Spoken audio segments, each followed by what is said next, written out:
that we could offer a word of prayer, please.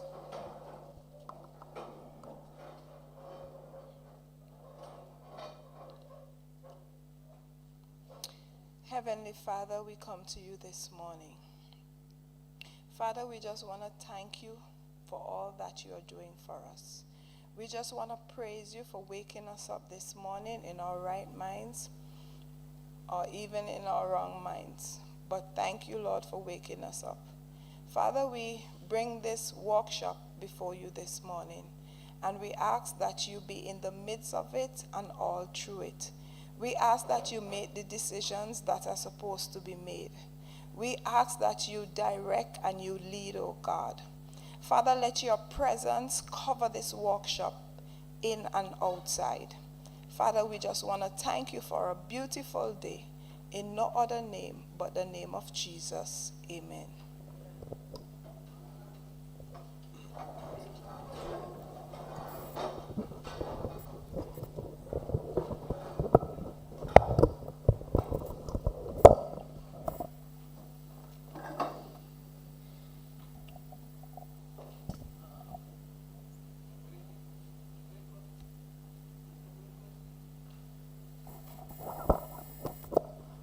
Good morning, everyone. Let us thank Karen for opening our workshop with a prayer. And we do indeed trust God's guidance throughout the day. I want to thank everyone who is with us today. Old and new faces, and old and new faces to this type of work and this process. I want to acknowledge Dr. Andrew Simmons, who is spearheading a lot of this work and shouldering the brunt of the responsibility. I also want to acknowledge Luzette King, one of our early participants and who would be playing a specific role in our workshop today. I want to apologize for Anselma Morgan Rose, who is normally with us, but for family reasons may not be able to join us today. She may be able to step in, but chances are she would not. I want to also note that our interim chairperson, Denise Stevens, is not very well and may join us if she feels better, but may not join us. We do not know who else will join us during the course of the day, but it's good to see those who are here, and we trust that we will have a productive event. Today, there are a couple of things we hope to achieve. Dr. Simmons, Andrew, will lay out for us our National Geographical Environmental situation with regards biodiversity, and broaden our understanding of these issues and roles that we as organizations can play in engaging in sustainable management of our physical land, our plant and animal species, and how we can all live regardless of what circumstance, natural and man-made, in this environment. We also want to pay substantial attention to finalizing our simple, workable constitution for our national network. Sister Luzette will make an intervention, will provide some leadership regarding the document and the final product that we will have. I will lead a session or two on what it means to have an umbrella organization and what it means for community organizations, our member groups, to be part of that network. How does the national network function? And how do the accompanying organizations play their role to ensure that we have a strong national organization and thriving community organizations? What is the role of the umbrella body and the roles, the various roles of the, what we might say, the children in that process, in that system? It can be a very productive and dynamic system for all involved. And it's an excellent way of having national leadership, national guidance, national reach, and to ensure that communities in all of the distinct regions in St. Vincent, we have a group on Beckway, but we have to make an additional effort to get them involved at this stage. So that, we hope, is our task for today. So when we finish here today, by the grace of God, we hope to have a constitution that reflects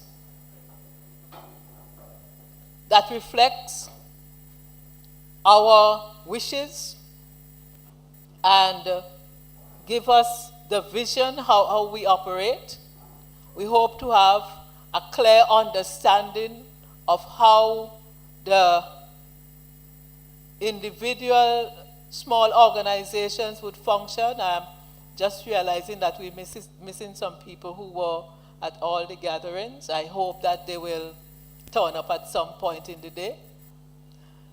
And that the individual organizations themselves would be sure of their role within the national structure. And so I just want to thank you again for coming. Dr. Simmons will lead us first with his session. At some point of the day, we will have a break for lunch. We will monitor. The lunch should be here relatively early during the traditional lunchtime, but when we actually break will depend on the mood of the meeting. We have some fresh, unadulterated, well, uncontaminated local drink that would refresh us as we go along during the course of the day. So I want to thank you and hope that we'll all have a most productive day. All right.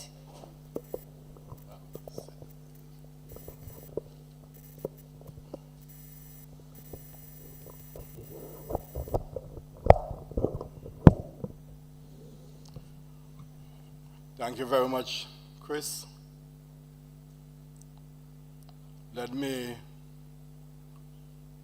wish, before I wish, well, let me thank everyone who are here with us. Some people are here for the third year. About half an hour ago, I was asking Chris if, when she asked me to run these workshops at UWI, whether any one of us, whether she had anything in mind in terms of there would be the creation of CCIN. There is a possibility of funding support. There is also a number of organizations that are currently registered. She said no. But I know Chris is someone who usually think quite fast. I knew Chris when we were very young. We were at Teachers College, 1982. Don't try and imagine how old we are.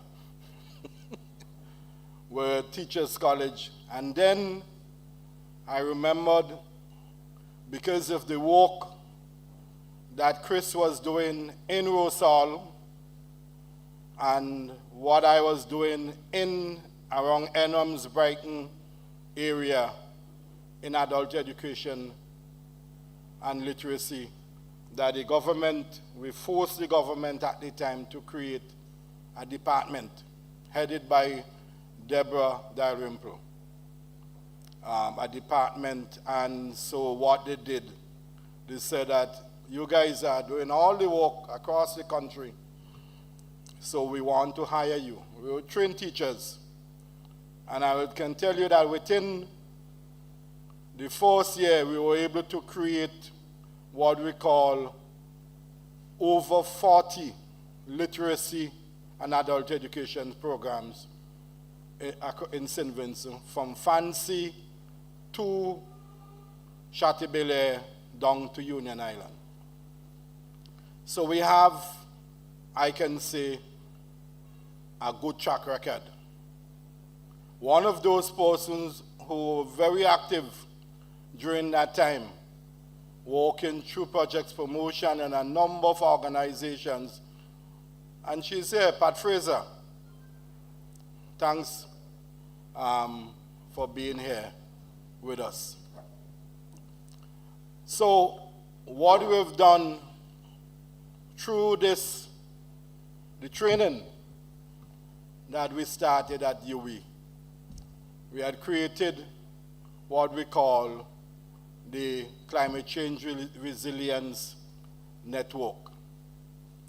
And it's so happened, which was supported by the University of the West Indies Global Compass and JEMS.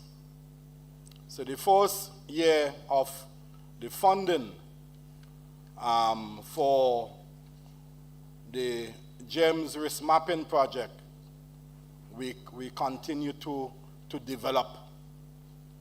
Because even if we want to turn away, there was constant pressure, I use the word pressure, not in any negative way, but constant pressure from the community-based organizations to work with them. And so that through JEMS and the work of the University of the West Indies Global Compass, we continue to implement projects across St. Vincent. We started work around 6 watersheds, from the Richmond watershed right up to the Lassofre watershed on the windward side. And what was very important, through the risk mapping, we were able to create over 36 new layers of risk maps across St. Vincent and the Grenadines. So here's a situation. If there are problems with hurricanes in these communities, it's about 35 to 36 communities, people would know where not to build a house. Because if you build a house in that area, it is exposed to violent winds. People would also know where not to put their houses along the river, the coast of the river, because if you do that, you know the issues of flooding. And over the recent times, I think from 2013, when we had the terrible, the December flooding, we became aware of the fragility of the situation in St. Vincent. Remember years ago, sometime you go up to and Pat and those persons from North Windward would tell you quite well that you would see around the dry river nothing happening, and then within a short period you can expect a flood. But that is not just around the dry river. It happened in Vermont in 2013. It happened in Rosebank in 2013. It happened in Morocco some years, I can't remember the specific year, when it washed away a number of children.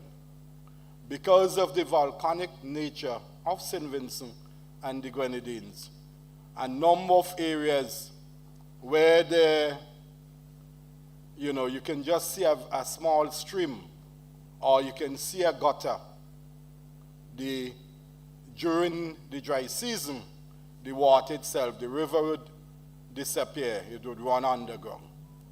And all it calls for a simple blockage for it to resurface. So this is one of the things that came out through the risk mapping exercises that we had over those years. And so it is, for me, valuable information, because what we've done, the methodology that we use, we brought people from about 80, 85 years old, and children who are 15 years old. So these persons were able to talk about the experiences, not just what they experienced, but what came down through the grapevine through their grandparents.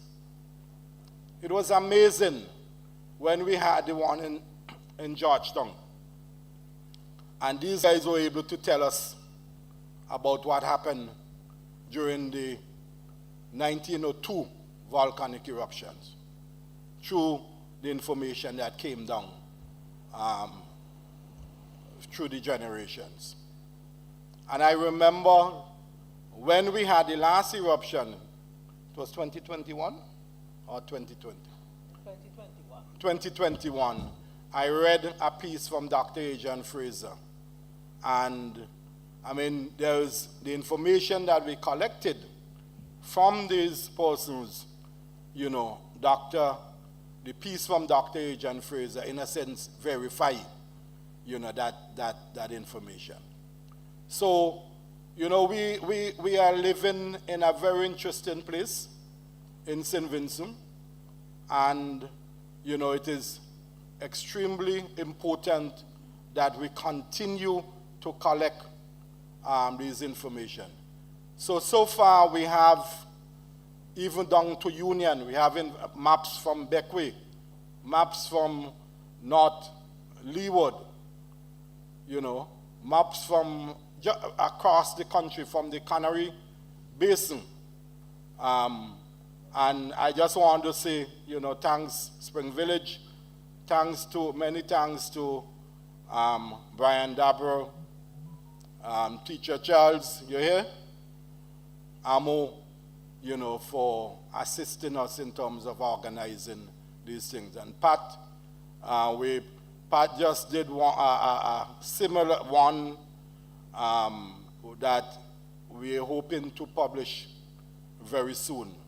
This was spearheaded by Dr. Rory Kirby Straker and Wake Forest University in that area. And so hoping that maybe by the end of the year or early next year, that information would be published. Because we can't, these information are so valuable that we can't keep it to ourselves. They're too valuable. We can't keep it to ourselves. And it's because of this work that I was sent by the Caribbean Meteorology and Hydrology, in the Caribbean Institute for Meteorology and Hydrology. I was asked to go to the Amazon, the Guyana side of the Amazon, in a very remote area to do similar work among what they call the Amerindian in a place called Moko Moko. And then after, I went to Dominica to work with the Kalinago people. So the work itself is being started and generated in St. Vincent, you know, being a number of persons across the globe want to adapt it. I remember 2 years ago, I was asked by the British Met Office in the UK to come and train the staff, all the scientists who are working in different parts of the world, to train them on what we develop in St. Vincent. So I just want to say it's not the size of the country, but we in St. Vincent are producing things, we are producing some models that the world, in a sense, very hungry to adapt.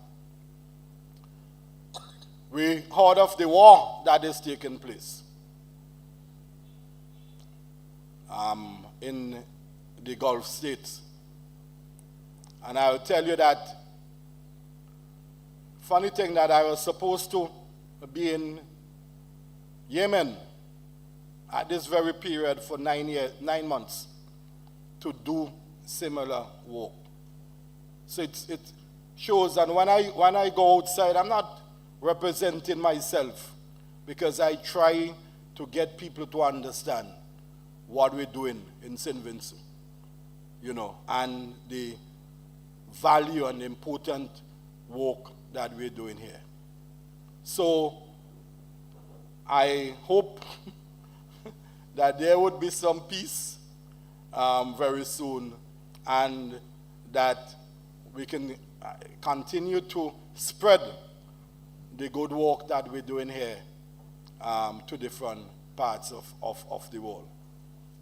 I just want to let you know that this work that we're doing is supported by an agency called CEPF, the Critical Ecosystem Partnership Fund.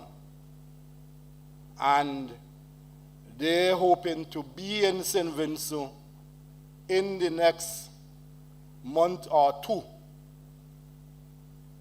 And I'm going to repeat that.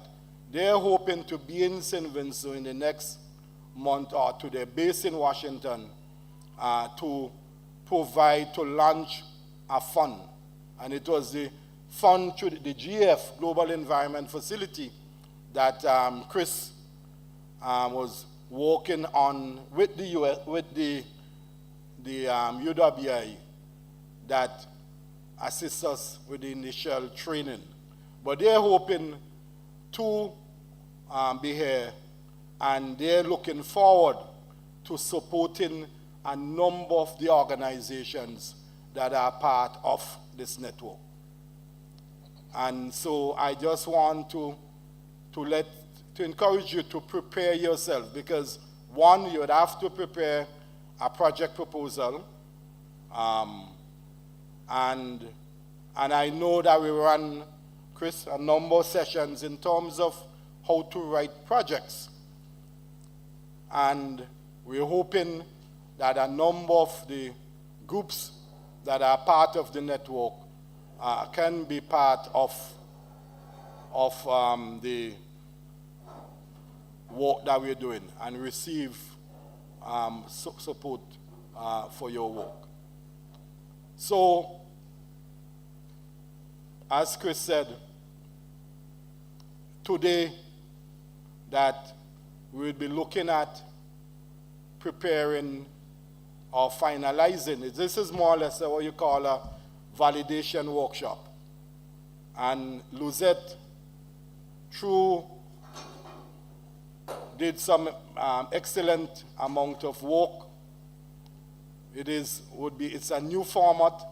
It's not the old format where you have these thick documents that you call constitutions. And so we want to go through, for you to go through these laws, the constitution and the bylaws, and in a sense try to finalize it, and then she would go back and do some additional work. So everything would depend on you. But I just want to make a few points. And I want to pull from more or less, not environment and climate change, but a bit of business management. I remember there's a guru called Tom Peters. And Tom Peters said that we're living in a mad, mad world. And if you choose to be normal, you have to be crazy. Let me go over that again. We are living in a mad, mad world. Look at all the things that are happening around us. Look at all the wars and unnecessary wars, and the type of bullying that is taking place. Where it's locally, regionally, internationally. So he did describe this world as a mad, mad place. So he said we are living in a mad, mad world. So if you choose to be normal, you have to be crazy. Because you have to come up with some level of madness. When I talk about madness, I'm not talking about the mental madness. You have to be innovative. You have to be strategic in terms of moving forward. And I am sure that a number of us, the fact that you are here, it is because you make that commitment, to create the kind of change that is necessary in terms of moving forward. Peter, I want to take a quote or reference to Peter Drucker. Peter Drucker is what you call is one of the guru in terms of modern management. He's a management guru. I'm not too sure whether he's still living, but he published an article in 1998 in The Economist, which is The Economist is a British magazine, a big British, more than a newspaper. And he said in the next 10 to 15 years, which is now, that the currency would not be dollars and cents, but the currency would be knowledge. So it is who or what country or what community that shape itself to access the knowledge, those are the communities that will prosper. I want you to remember that. So long-term days, people used to say, what the government need to do or what they need to do is to put down these big factories, This is a different time. And I think here is an opportunity for a country like St. Vincent No time in terms and no space for these big old factories. And I'd give you one example. Between 2018 to 2020, I work in Sierra Leone, funded by the African Development Bank and the government of Sierra Leone. And they asked me to design a program for young people. They had an education system at the tertiary level that were producing people right up to PhDs, master's degrees, PhDs, thousands of persons, but they can't find any work. They're no use for themselves. Is this a reflection in St. Vincent? Is this a reflection in St. Vincent? Where people are just prepared to work in the public service? And even if you hire them, there isn't anything much that they can contribute. So what I did as someone who believed in Peter Drucker philosophy and someone who believed in this knowledge, that I work with the government and we design, not just design, but we implement a program. And you know, when you're from poor countries like St. Vincent, and when you involved in community development, you remember? Or I'm outside. And Chris, where you know you have program to implement, but you don't have any money to implement these programs.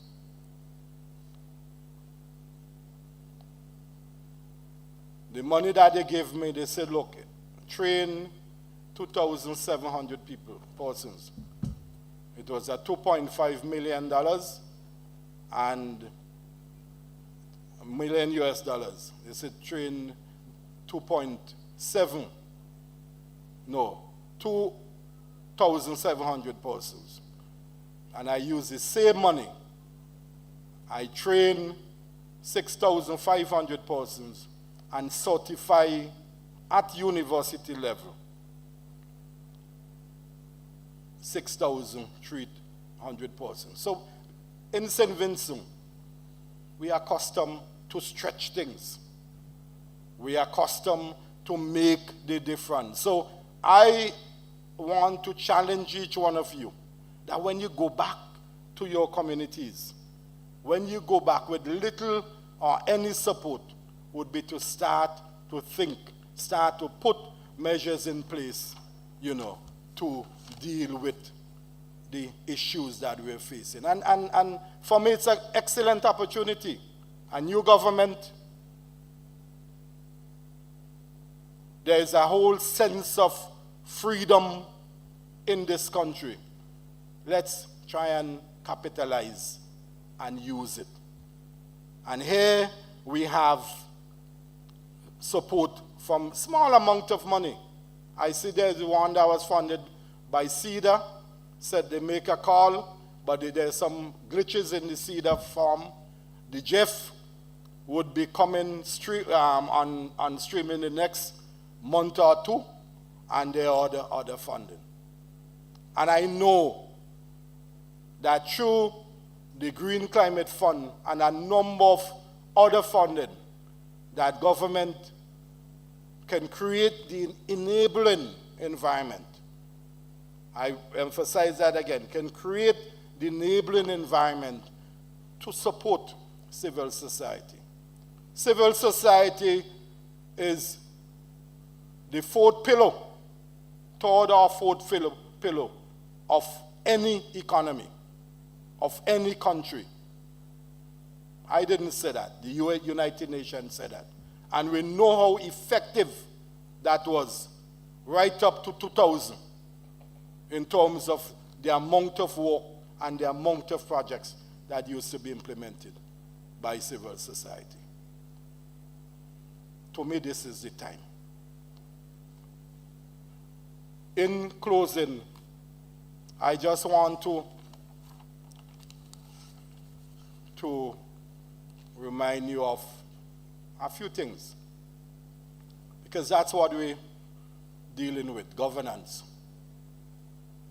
And when we talk about governance, we're talking about a process of decision making and implementation. But when we add good to that, because that is one of the words that we're being used now, we say that it is more adding qualitative standards to the debate. And some of those standards are like equity, accountability, efficiency of the process. So now you can see how important a constitution would be. And Lizette, I don't want to get into your business, but Lizette would talk more about that. So it's very, very, very important. But let me just raise, I just flag them, I wouldn't really go into them. Some of the core characteristics of good governance. Participation is extremely important. That we must create the enabling conditions for people, for communities, for women, for youths to participate. And if you do that in St. Vincent, that you would see the proper result.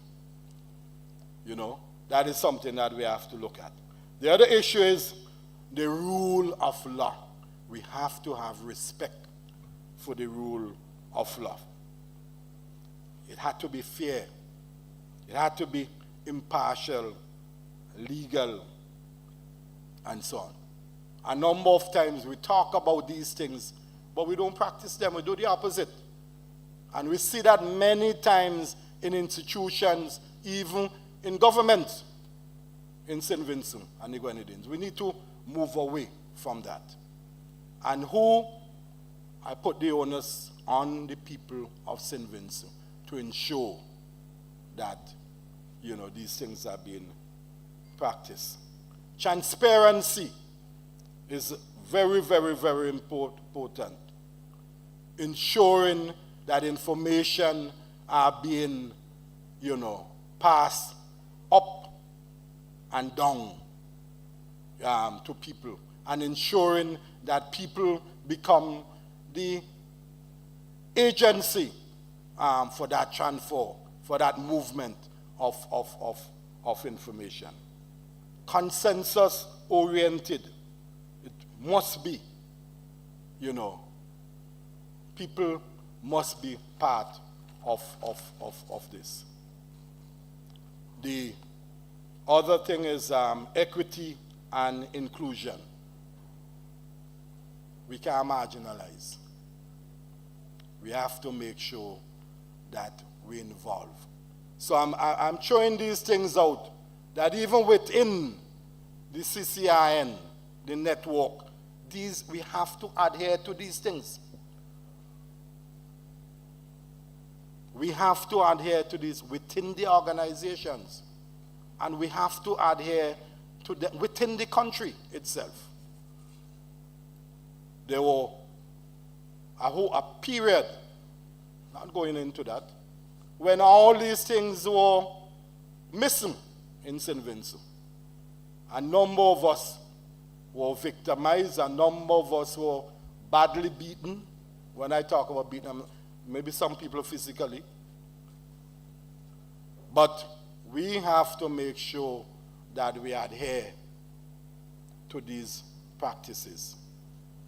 And I think the last one that I want to add is effectiveness and efficiency. Utilize our resources in a sustainable way. We are very rich, We are very rich in St. Vincent. We don't have any gold or dime. I think I better take that back because we don't know. But we are very rich in St. Vincent.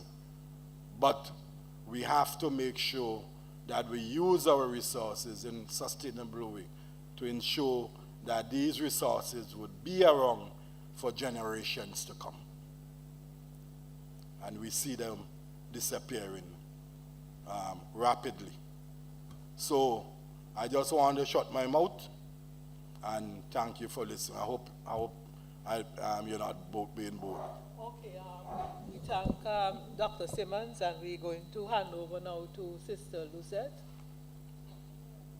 You can come here. Yeah. We had a late start, but at this point we are catching up, so we're not really behind schedule.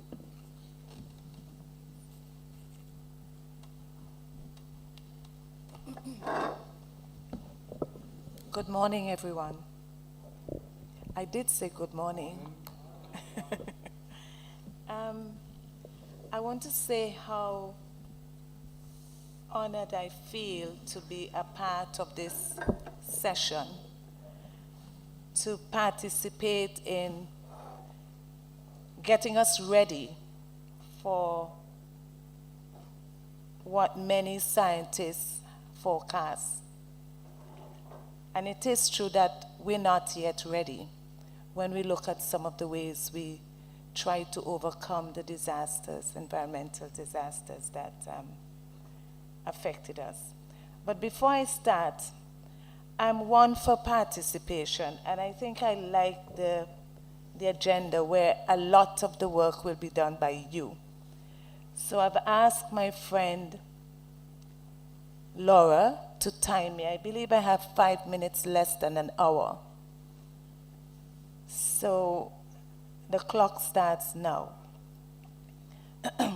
Before you, I have tried to have you follow me because I'm old-fashioned. I don't know much about that thing up there. I am pen and paper. And if you're going to do a workshop, you need paper to write and something to guide you. So this document, it says governance workshop, CCRN governance workshop. That will help you follow my presentation. And then I have the Constitution and the bylaws.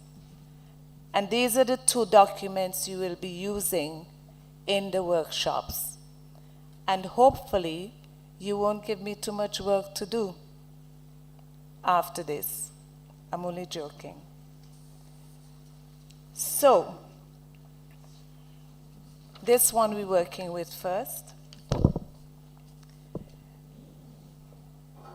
I will start my presentation with an introduction, and then I'll talk about the drafting process of the document you have before you, how I did what I did, and then I'll talk about the importance of good governance.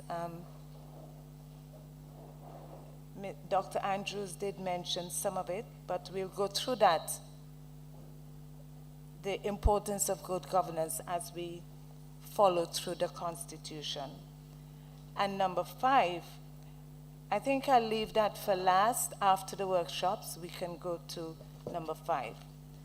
So the introduction. I'm going to explain to you how, as I said, how the Climate Change Resilience Network Constitution and bylaws were drafted. Now, when I say the word Constitution, I want you to think of framework, the framework within which we will participate.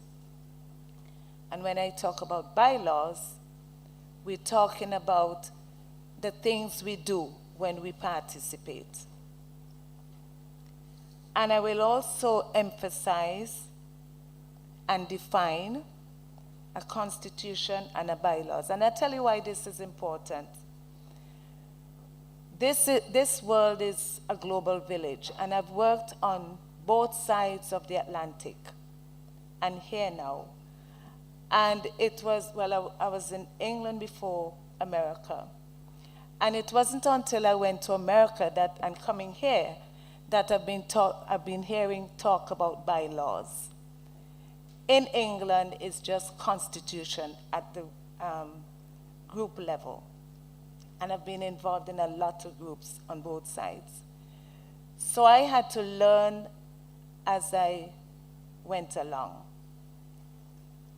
And this is why some people ask why I have constitution and bylaws. I'll explain that. Now, when drafting this framework and the things we do within that framework, I did some consultation. I spoke to the founding members, some of them not here, but those founding members include Dr. Andrew Simmons rather, the interim chairperson, for me to get a feel for what they think. And I also went on the internet, based on what they told me, to see what we should be doing as a climate change resistance network. Then I looked at how we would fit into the Vincentian law. And what I found was the Companies Act 143 that covers CEPF, which is the organization that we have to register with in order for us to be legal and for us to be able to tap into funding resources out there. And then I looked at the mission. I got that idea from some time ago, earlier this year, when I was asked to help to draft a proposal for funding. And there is where I got the idea of CCRN's mission. So I tried to, in essence, the CCRN is unique in St. Vincent and the Grenadines. I don't think we have a network where we are trying to get groups together with the same vision, same mission to make St. Vincent and the Grenadines ready to overcome disasters. That's what resilience is. Are we able to overcome these things when they happen, be it sulfur eruption, floods, even fires? And so I tried to refine the bylaws, of course, with the help of Dr. Andrews, who at one point said that I was too wordy, but I hope you don't think so, because I tried to make sure that we keep that uniqueness so we would be attractive globally. The methodology, how I did it, and I know I repeated some of it before, and as I said, I looked at the vision and the mission, and then looked at objectives and governance structures around them. I tried to prepare CCRN for both development and security streams of funding. A lot of the times when you write your proposals, you have to fit into what they want to fund. So if we're looking at development, I believe we would fit that criteria. If we're looking at security, we will fit it as well. But I want us to fit both, because there's a lot of work to be done and it takes money. I naturally compared constitutions and bylaws of different organizations. I mean, Facebook is not all. The internet is a means of university, I would say. So I'll be very candid. I looked at different organizations and tried to help us by choosing the best of all that I saw. I am not one for flowery language that means nothing. So I tried my best to use plain language. I tried my best to make create a format that you can follow easily when reading the document, and number them as well. So if you find when you're going through them, they're not easy to follow, let me know and I will try my best to rectify that, because the idea is to have this as the Bible, so to speak. The resilience lens. I look through the lens of us including the things that we want to address as we go along. Environmental protection, biodiversity, and I'll explain that later, and cultural heritage into governance language. Now, the cultural heritage is deliberate, and I hope you would accept and endorse that approach. In St. Vincent and the Grenadines, we are known as Eurome, and we have a group of people out in the world who were taken away from us, banished in Honduras, and left to die.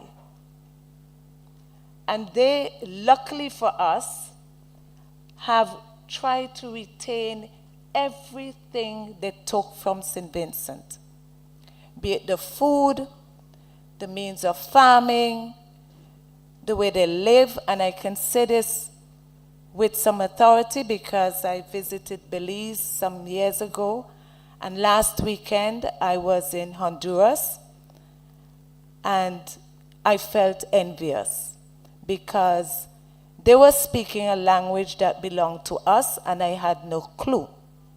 The food they were cooking belonged to us because they still say, we are Vincentians living in Honduras, Guatemala, Belize, and wherever else. So I'm trying to say this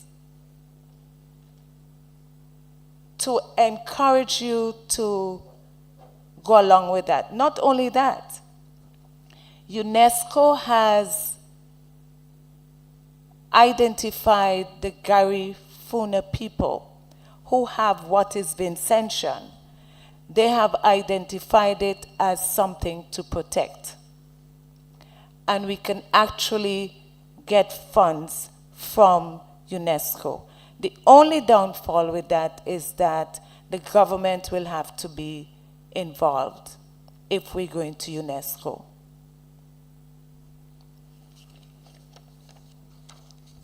The importance of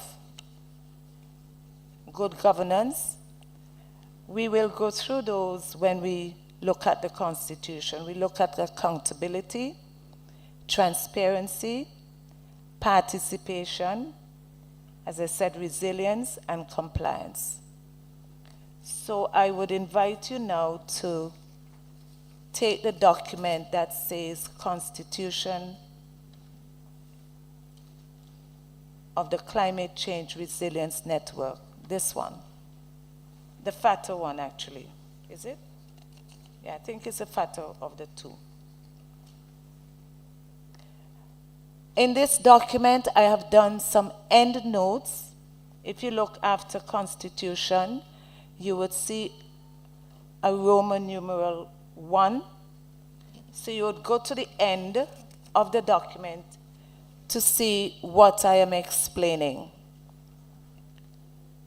So Constitution at the very end, I said the difference between the Constitution and bylaws. One, as mentioned before, is the framework. And the bylaws are the rules to operate those framework.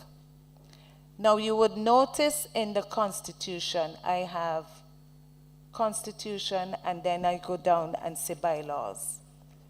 Now, the difference, one of the main differences between the constitution and the bylaws, if you want to change a constitution, it's a tougher process.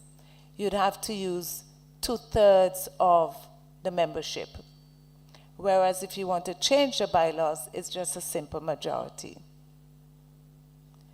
And I hope you would agree with me that if you have a framework, a foundation, so to speak, you don't want to mess with it, especially if you take your time to build that foundation. So the first thing is the preamble. In other words, what is it we're about? Why did we come about this document? And it reads like this. We, the founding members of the Climate Change Resilience Network, and I'll say CCRN after this, comprising national and community-based organizations in St. Vincent and the Grenadines, affirm our collective responsibility to safeguard our people, ecosystems, and heritage from the escalating impacts of climate change, biodiversity loss, and environmental degradation. Now, it's a mouthful, and I thought that Dr. Andrews was challenging me because he he colored it, and I thought he didn't want me to include it. And the kind of person I am, I say, no, this got to go. So this is why I went down to the end notes, number 2, the very last page, number 2. And you would see, yeah, he was, yes, I must admit, he did say afterwards that he was complimenting me. So the last page, number 2, explanation of biodiversity loss and environmental degradation.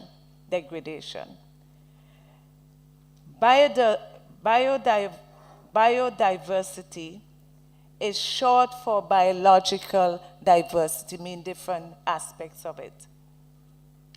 It's the richness and variety of our living organisms at different levels. Genetic diversity, variation with species. In other words, we're talking about fish, we're talking about what we find on land, whether it be worms or whatever. How do we try to protect these things, basically? And there are some groups out there that mention specifically, because there's a movement to protect the earth and what's on and in it. And I gave some examples of what it means. Fish, corals, algae, microorganisms. There was a young lady here one time from Park Hill. She was working down, where was it? Myro. She is? Yes. Her group would fit into this neatly. In other words, those of you who have groups, start looking at these things in order to fit into the CCRN's network. Because if we're going to look for funding to do these things, you don't want your group to be left out, basically. Degradation, it means damaging. There's no other term. And so we go back to the preamble. Recognizing that our islands are uniquely vulnerable to rising sea levels, extreme weather, biodiversity loss of fish, where they gone and put down that thing in tongue, and now people can't get fish. You know, I wonder if the government, some politicians shouldn't be here. But anyway, socioeconomic disruptions. We unite to strengthen resilience through collaboration advocacy, and action. That's what the network is doing. We acknowledge the wisdom of our communities, the richness of our biodiversity, and the urgency of global climate commitments, and we pledge to integrate these into our national and local strategies. We believe that resilience is not only ecological, but cultural, social, and economic. But by fostering partnerships, promoting knowledge sharing, as the Garifuna are doing much more than we are, and mobilizing resources, the network shall serve as a platform for collective empowerment, ensuring that adaptation and conservation efforts are inclusive, transparent, and sustainable. Guided by principles of equity, solidarity, and stewardship, we hereby establish this constitution, this framework, to govern our network, so as to inspire present and future generations and to model best practices in climate change, adaptation, and biodiversity conservation across the Caribbean. In other words, we want to be the leaders. We want to develop a model that others will follow.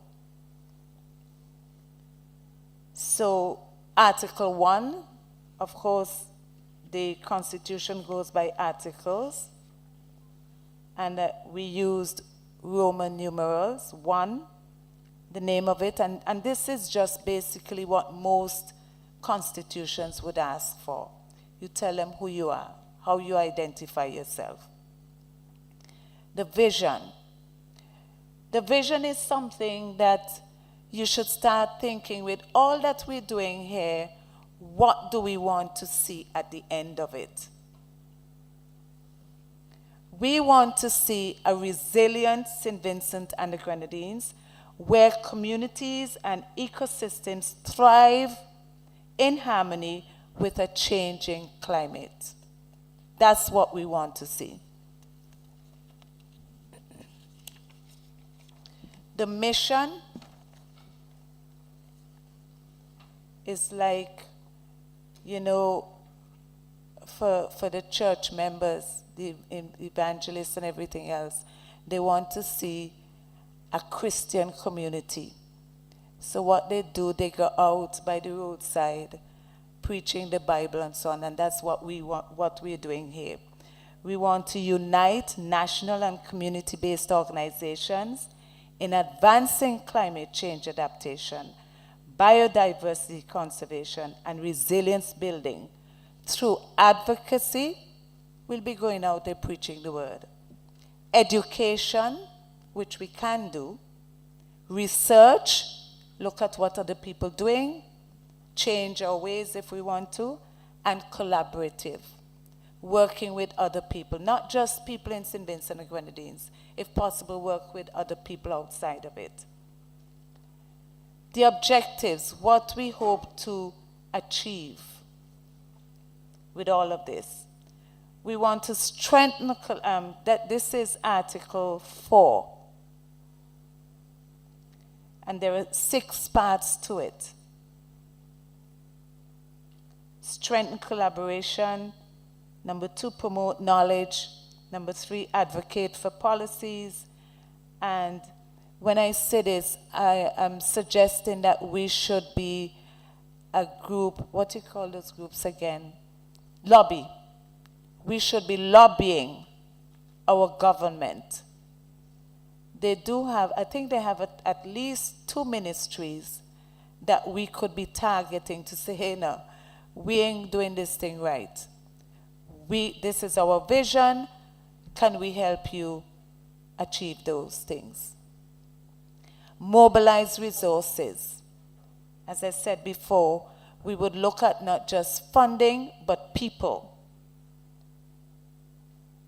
document and disseminate best practices. And here is where I really admire the work Dr. Simmons has done with GEMS. They're not only working, they actually document. And people over the world look at what that documentation is and actually take lessons from the documentation. We want the network to be like that too. Integrate cultural heritage and indigenous knowledge. The Garifuna want to come in. Mind you, they're not coming for a house, land, and job. They just want to reunite with us. And they're willing to share. Trust me. Now, membership, which is Article 5, Roman numeral 5. In any organization, the membership is key. No matter what the board is like, the committees, the membership, the members are the bosses. So, in order to determine what the organization does, they would have a special meeting every year, AGMs, for elections, reports from the people that they put to work for them, and strategic planning. Then, not so important, there will be quarterly meetings because you don't want to just leave everything to, be forgotten. So there will be quarterly meetings. And when you go to the workshop, you can follow that.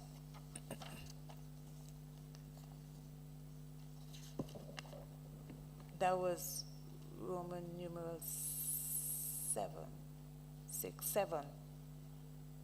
Oh, you didn't tell me. I missed Roman numeral 6, governance.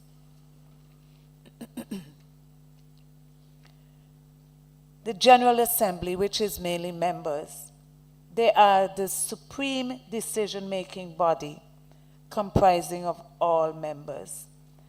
And then you have the executive board. The membership should look at their members and decide who they think best fit to govern the organization. I'm recommending 7 people. You can look at more if you want to. And when I said before that it's more difficult to change the Constitution, this 7 here can never be changed in the bylaws when we get to that. And according to our Constitution as it is, we will always have to have a vice president, always have to have a secretary, always have to have a treasurer, always have to have an assistant secretary treasurer, and always have 2 ordinary members. So if this doesn't fit you, say no. Then we have a committee established. Now, I have to say to you, what I have, the advocacy, research, finance community, they were just suggestions of the committees that you can make as the standing ones, never change. So if from your experience from different organizations, you think based on what I've said before, we need to have some committees all the time, here is your opportunity. It's not written in gold, in stone. And so we went through Article 7 already. Now we go to finance, which is 8. That's on page 4. We look at the funding sources, membership dues, grants, donations, and fundraising activities. Now, if you don't think membership dues shouldn't be a means of raising funds, say no. Because if you don't change it now, once you're a member, you have to pay. Yeah? Transparent financial management. This is important for me to read so that you get a feel for it and decide if this is what you want. The network shall maintain accurate records of all income and expenditure. Financial reports shall be presented quarterly to the Executive Board and annually to the General Assembly. Accounts shall be independently audited each year and results made available to all. This is a must. No excuses. Withdrawals. Withdrawals shall require signatures from any two of the three designated members. I'm recommending the Treasurer, President, and the Assistant Secretary Treasurer. Any of those two can sign a check. Indemnification and insurance. And I'm happy that when I sent the document to Dr. Simmons, he asked me if indemnification only cover if a member did something wrong and they get into trouble. So I did my research and this is what I've come up with. The network shall indemnify and hold harmless to the fullest extent permitted by the laws of St. Vincent and Grenadines any member of the Executive Board, officer, committee member, or duly authorized representative of the network against any liability, claim, loss, or expense, including reasonable legal fees incurred in connection with the performance of their duties, provided such actions were taken in good faith and in the best interest of the network. This will not come into play if there was fraud in whatever activity it was, dishonesty or criminal misconduct. Gross negligence, I'm talking about Roman numeral 9, section 2. And I'm sure you would agree with me, it's not because the network is willing to cover anybody working on its behalf. But of course, if they didn't do it with good faith, that's it. You're on your own. Number 3, any indemnification payment or reimbursement shall be subject to approval by the General Assembly, recorded in the network's official minutes. So in other words, approval of indemnification can only happen from the members. The board can't do that by themselves. I'm also recommending that we have an insurance. And, you know, the usual insurance that we have. Now, Roman numeral 10, on page 4 we're still on. The Constitution may be amended by a 2/3 majority of the General Assembly.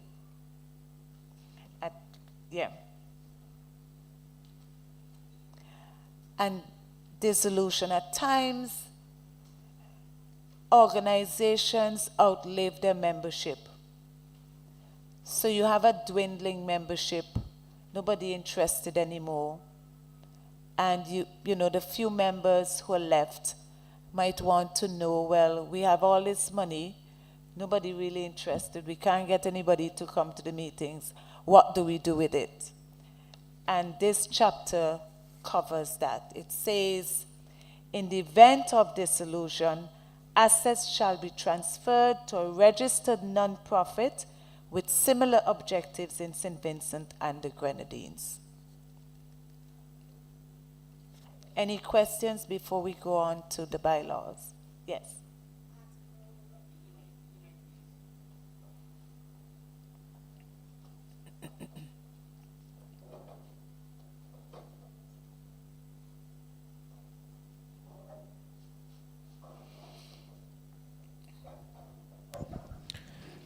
Okay, the article that deals with finance.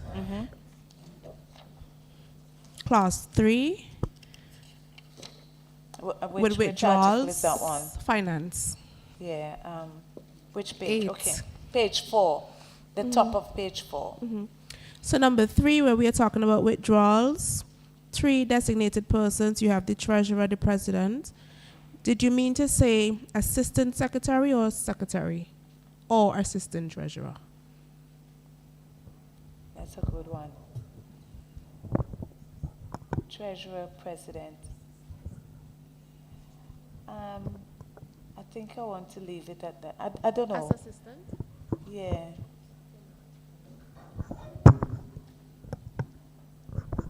This is something for you to consider when you go to the work, the workshop. Am I being clear enough for you to be guided when you go working? All right. So this is the framework as we have it. And you can't change it if you say this is what you like. We endorse it. We go by this, then you can't change it without a 2/3 majority. Now the bylaws, I think, is more interesting. And the bylaws, it's not numbered in the same way. The format is more or less the same, where you can have done some indentation that you can follow. So bylaw 1, membership. We have an application process I'm recommending. Some people might not like that. We have categories of membership, rights and duties of membership, and good standing. Do I need to read them through? Maybe. I think the heading is enough for you to decide whether you want to be applying for membership. The Executive Board, bylaw 2, the composition,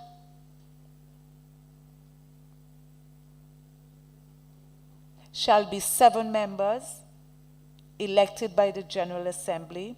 Once elected, the board shall convene and assign officer roles among themselves. Now, this is something new. I'm not used to it, but I think what they call themselves again, Financial Services Authority. When you go to the AGM, you vote for 7 people, say, and the 7 people go and have a meeting soon after that. And among themselves, they decide who is I hate the thing, I just don't like it. But anyway, that's what the rule says. So they, among themselves, would decide who the officers are. The officer roles and functions. Now, I really didn't go into... Yes. As I said, it's not something I'm used to. I'm on an organization right now and I'm fighting it.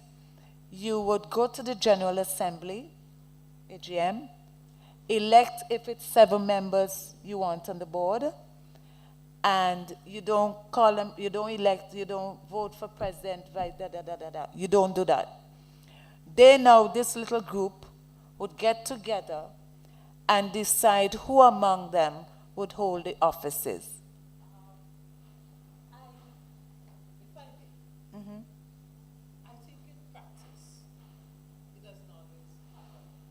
It should happen like that if you want to comply with the Financial Services Authority. I am telling you, I've been at war with them since 2017. Yes, there is a Financial Services Authority. FSU is the unit. Yeah, but the authority, the FSU is the working unit. I don't like them. And this is one of the things I have tried to get our group to fight it. But this is what it is.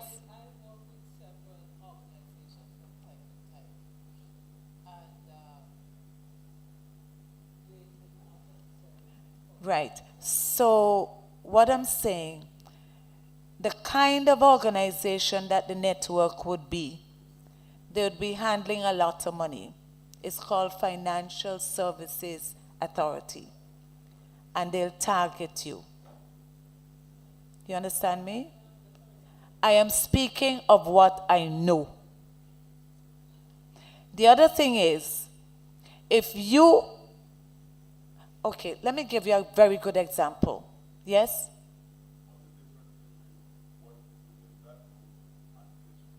Which group?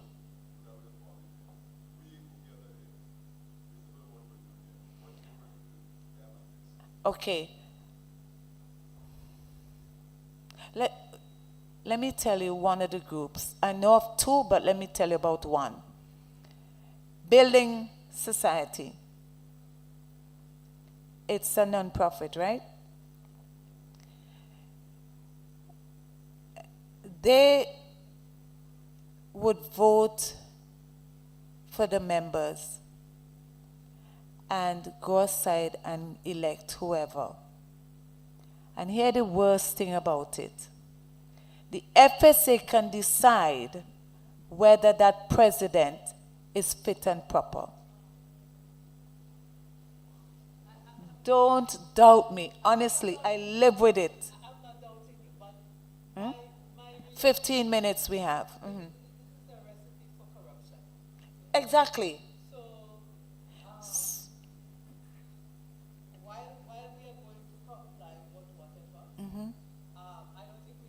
I wish I had the rules. Yes.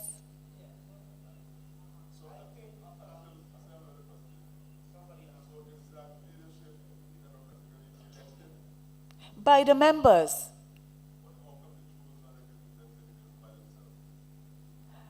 I'm just saying to you, it's the rule, it's an act. The Financial Services Act.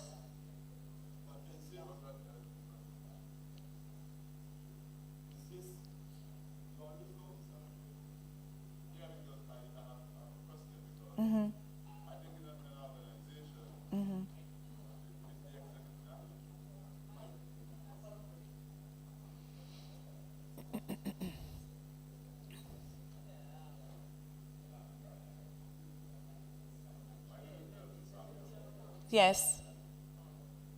Morning, Mr. Samuel.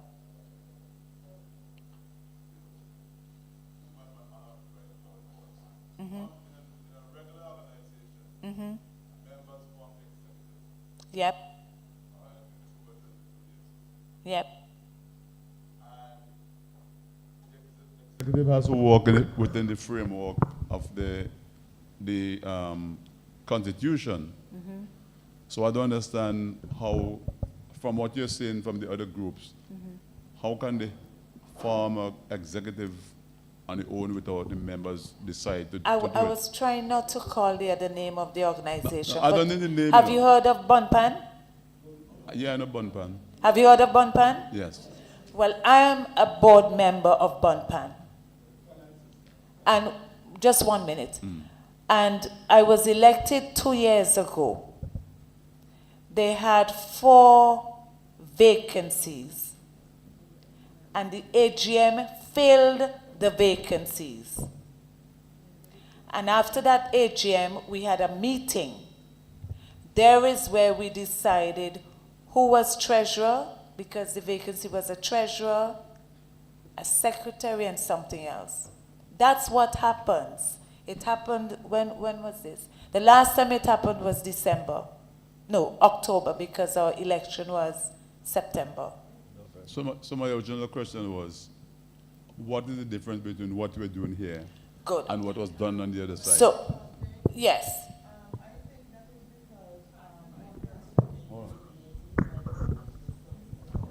We're not, yes, but why are they regulated? Why are they regulated?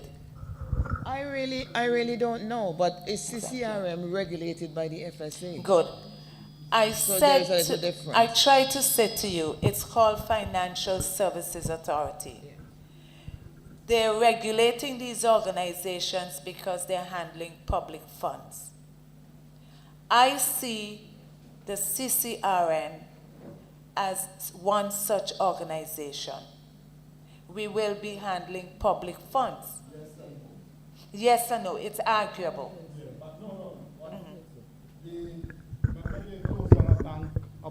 Yep. And the reason why they, because they're new, these regulations came from the Eastern Caribbean Central Bank. Yeah, the EECB something. Yeah, right. So the financial authority that is put in place to deal with, because there was so much irregularities in those kind of financial thing, and quite a lot of people lose their resources and so on. So, but our thing is an NGO, yeah, which is different. From?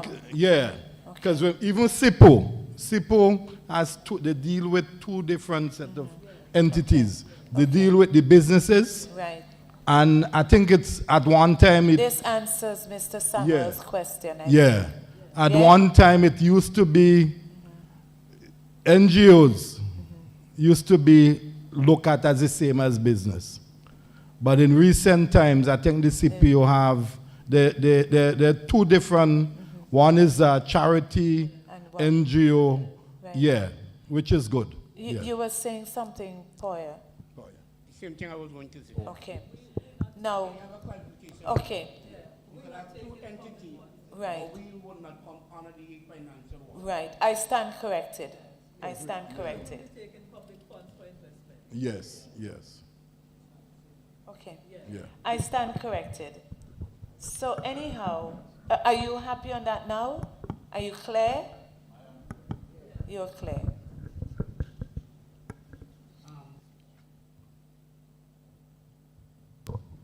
So what can happen for our organization is that we can decide in our election Who who is will president? be president Yes. and who will be Yes. acting. Yes. So it will be open for Yeah. nomination, Yeah. and nomination will follow. But one thing I would like to happen is that nomination should be written in if you want a position, and not at the meeting, somebody just come and then they Right. get nominated from Let the me floor. tell you, how many more I minutes prefer we have- have a close nomination, so Right. we will know exactly Right. what. 1 minute. How much time I have left? No, we have 7 minutes left, and these are things that you can talk about in the group. And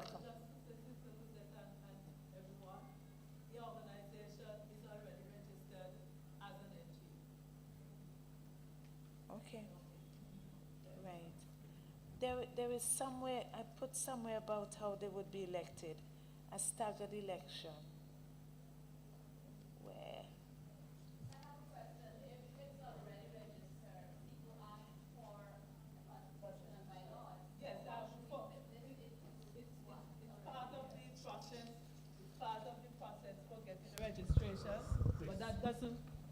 It's part of the process for getting a registration, a certificate, but that doesn't mean we cannot amend what was submitted.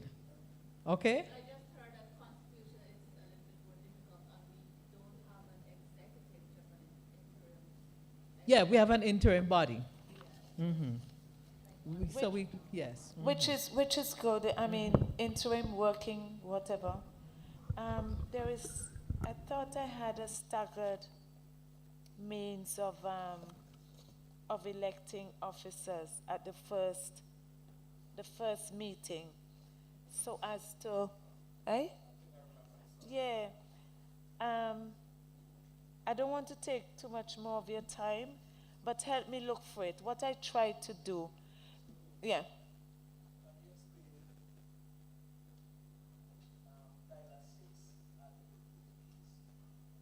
Bylaw 6. Bylaw 6. Bylaw 6 is members must declare personal. That's it?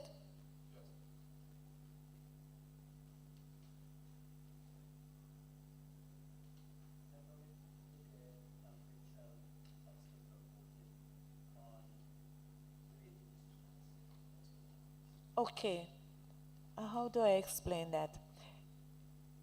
If there's a matter for discussion, let's say you ask the body for something for your group, and that decision has to be made by the executive, and you're on the executive, then you shouldn't, you would tell them, look, I have an interest in this, and they will decide whether you be a part of it, of the discussion, or they ask you to get out of it, out of the meeting. It's basically to protect you, sorry?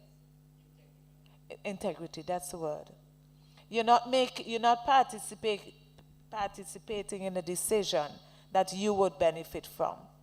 So the best thing you do is tell them, look, I have an interest in this matter.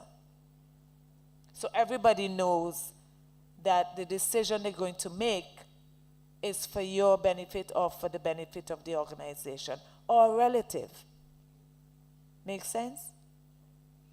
So I'm asked at 5 minutes? How much more? 4 minutes.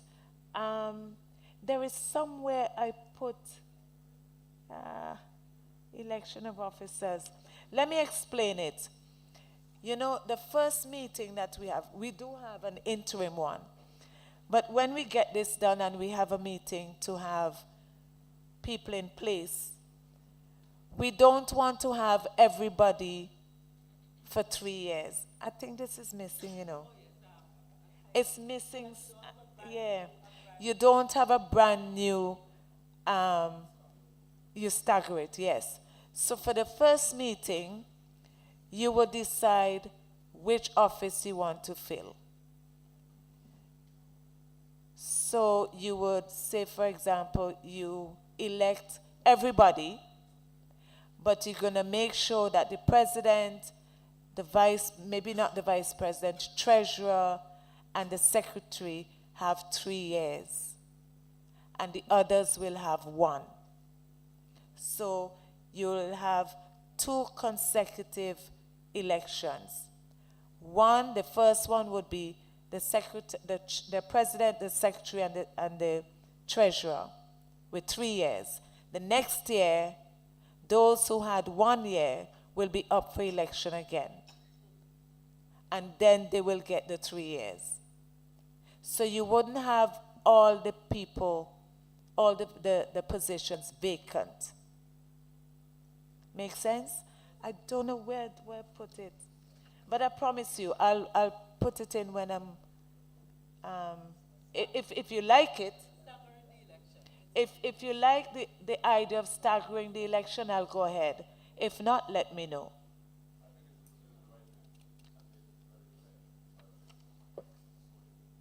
I agree with you. I think by making the changes after I sent it to Dr. Simmons, it came out. Yeah.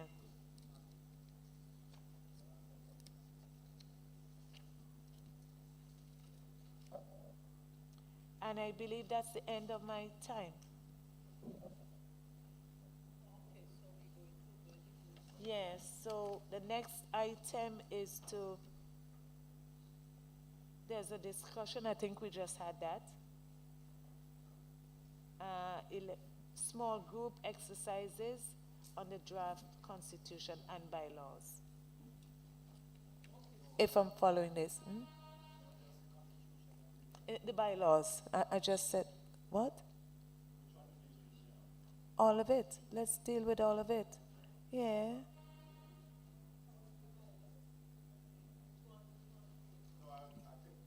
At the, it says Constitution. Yeah.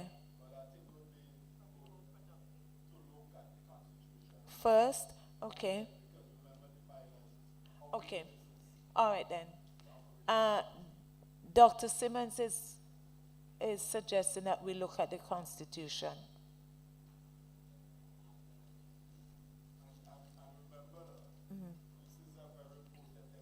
Yeah. Yeah.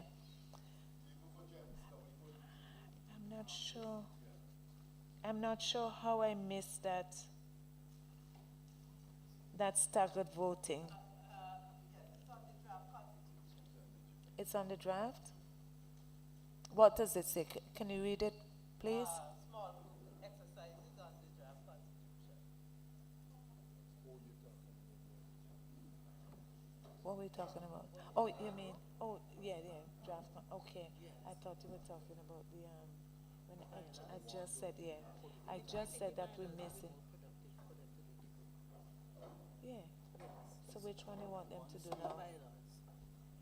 But it's saying draft constitution. We could, yes, but we doesn't. Well, tell them. Let's not move away too much. We would probably have a glass of juice as we walk, and we would. How the hell I missed that thing?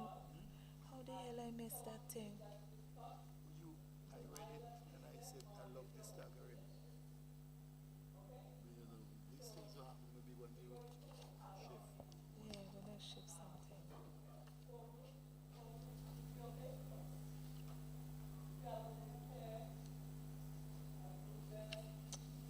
I should find it. Let me see.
Are we ready?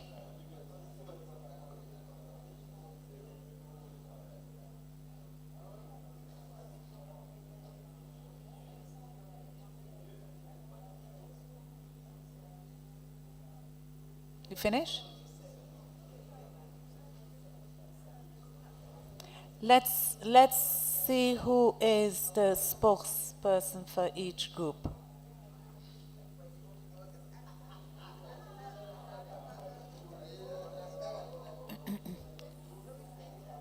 Right. The group at the back, who is your spokesperson?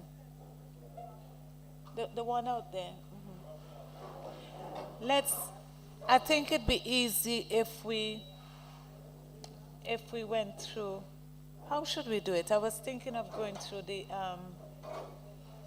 each bylaw and the sections. And those of you who have a problem with it, then you raise your hand. Right. Yes, please. Where I can see you. It's up to you. I think I'll prefer if I could see your face. Right.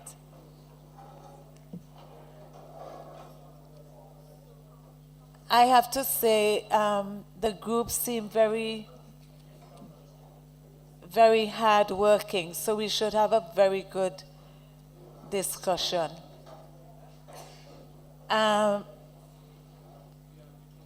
Dr. Simmons, there's some questions that we need you and Chris to answer, and we'll get to them as we get along. Right, so membership,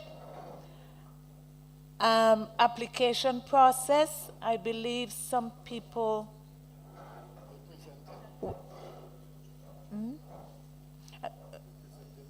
you think they want, I was thinking that we go through it.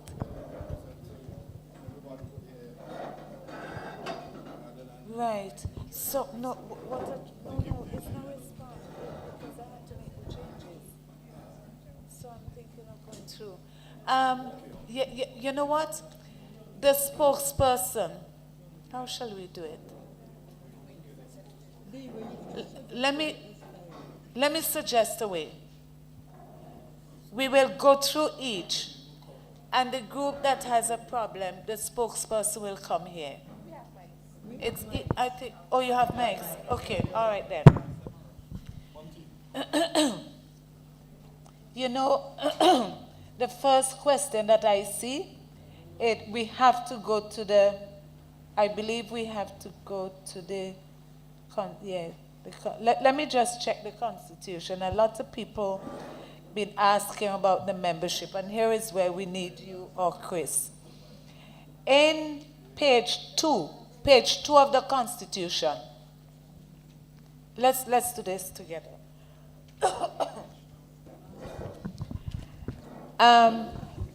Under categories, right? Everybody on the same page?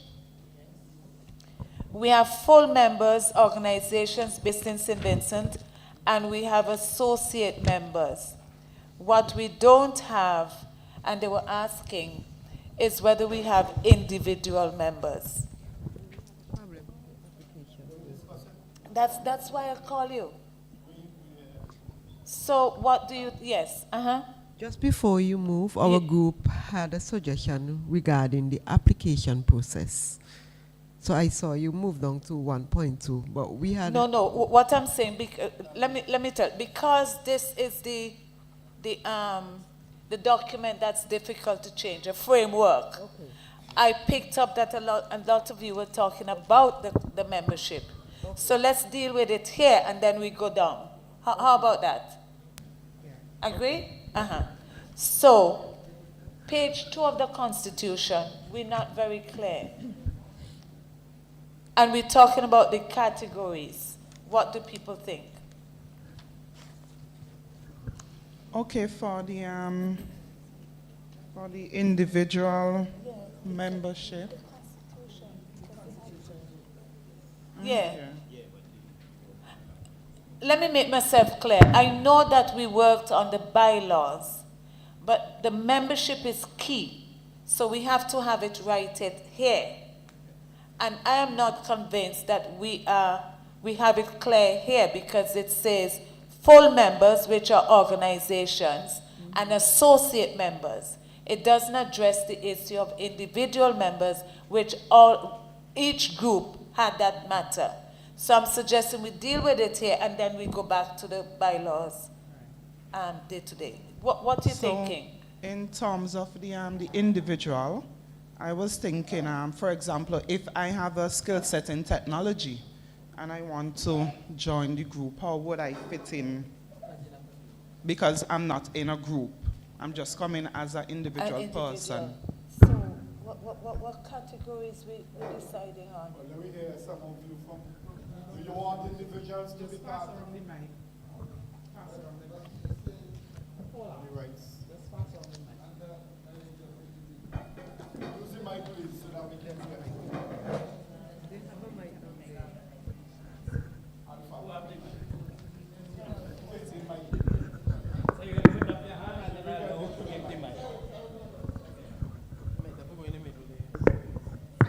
Yeah, I just saying that under point 1, eligibility, it says open to nationals and community-based organizations. So to me, national could mean a person as an individual. No, separate from... It says the national and community-based organizations. Right. So it could be where you live in Freeland or from Georgetown as well. Okay. But it does not address individuals. So sorry. I was just interpreting that a national who is a Vincent would have been an individual, because it says community-based organization. So I was saying the point that we talking about in terms of category, then to me it clarified that an individual who is a national can be a member. So what is your view as it relates to individual? Well, if it is that, based on the objectives and so on of the group, a person feels that he or she may possess a necessary skill set or an interest, along the same, the same line, then I think it could be an individual.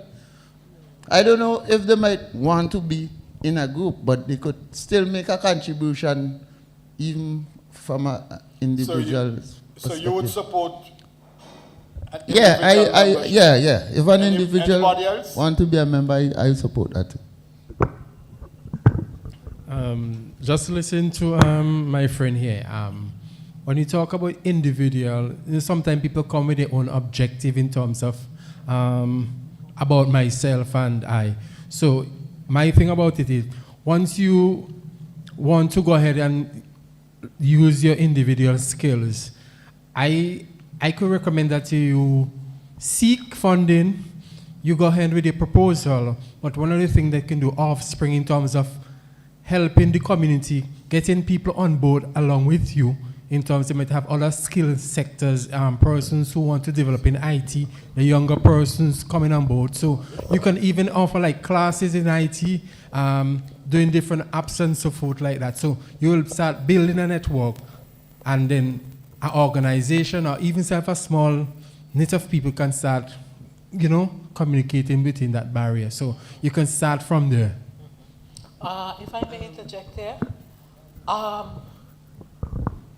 let me be undiplomatic at this time. I don't like the idea of individual membership. It's your network and you have the final say.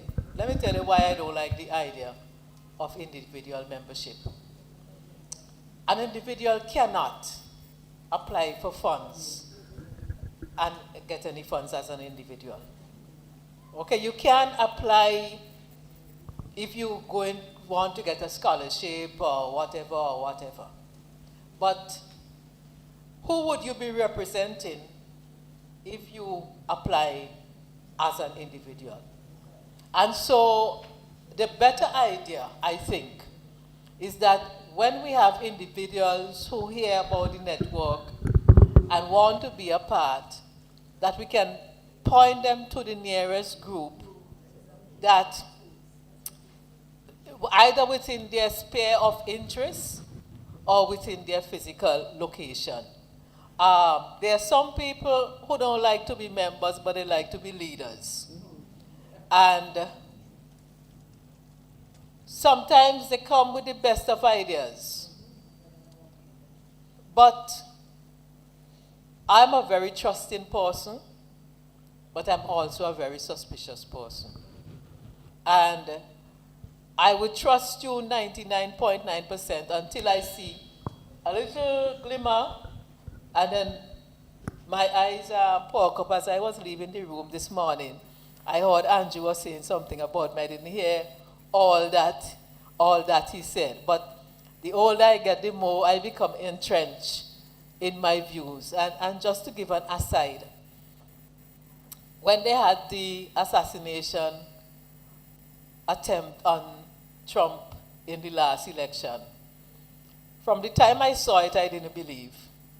And I even called names to my friends who I believe were behind it. And finally, you're now hearing that there are lots of people who don't believe and who are making arguments as to why they don't believe. I'm in that category. So it's good to have the individual skills and talents is what make the whole.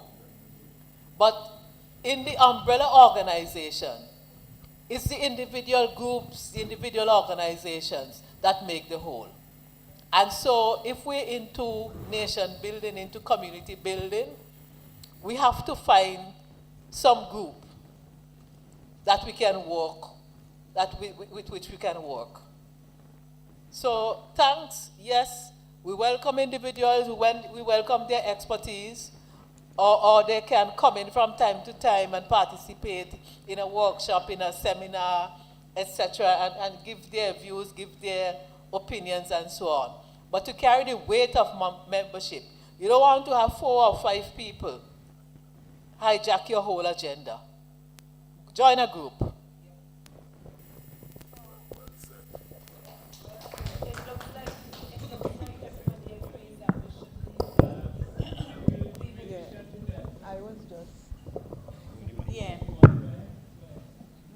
Before Sister Chris spoke, I was going to ask the question, but she answered it. If an individual can apply for funding, and if we are saying here that we are going to allow individuals to have membership, then it would change the objective of the group, what we are seeing here as the objective, where you say to collaborate among organizations, right? So that's what was my input. Support of that and everybody as everybody, but I just want to think on a different thing. There are individuals who actually run different programs, carrying them by themselves and doing a wonderful job. But evidence must be there to see and test it and know what it is all about. So to downright say no to individuals, for me, it would not be fair, because there are people who do some wonderful job individually.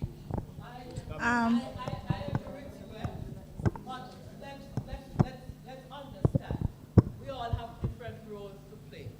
And some people are better at working on their own. And so even though there's someone on your own in their community who is doing a wonderful job, and they're not part of your group, there is a reason why they're not part of your group. So let them continue. If from time to time you want to bring them in specific areas, fine. But they don't have to have special rights as a member. Because remember, if you bring that person in as an individual, that person had the same rights as a group.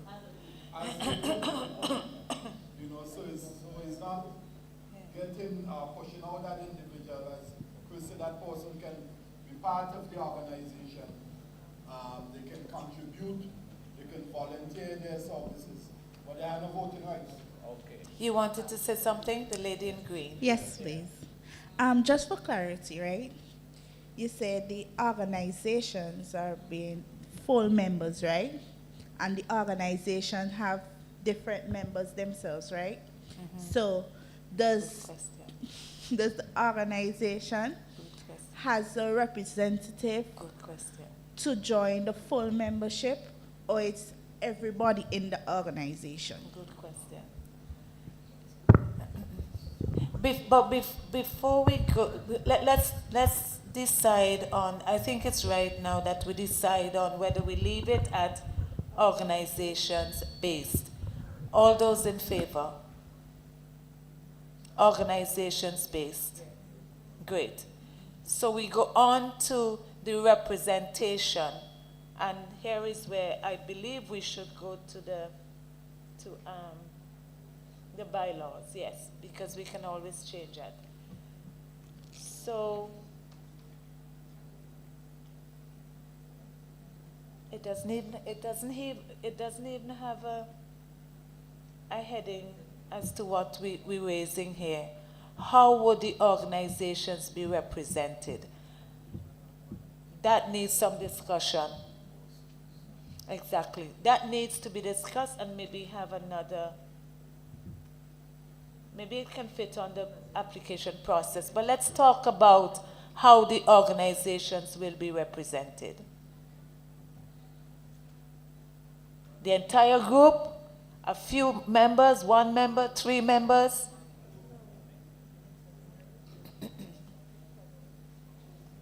You want to?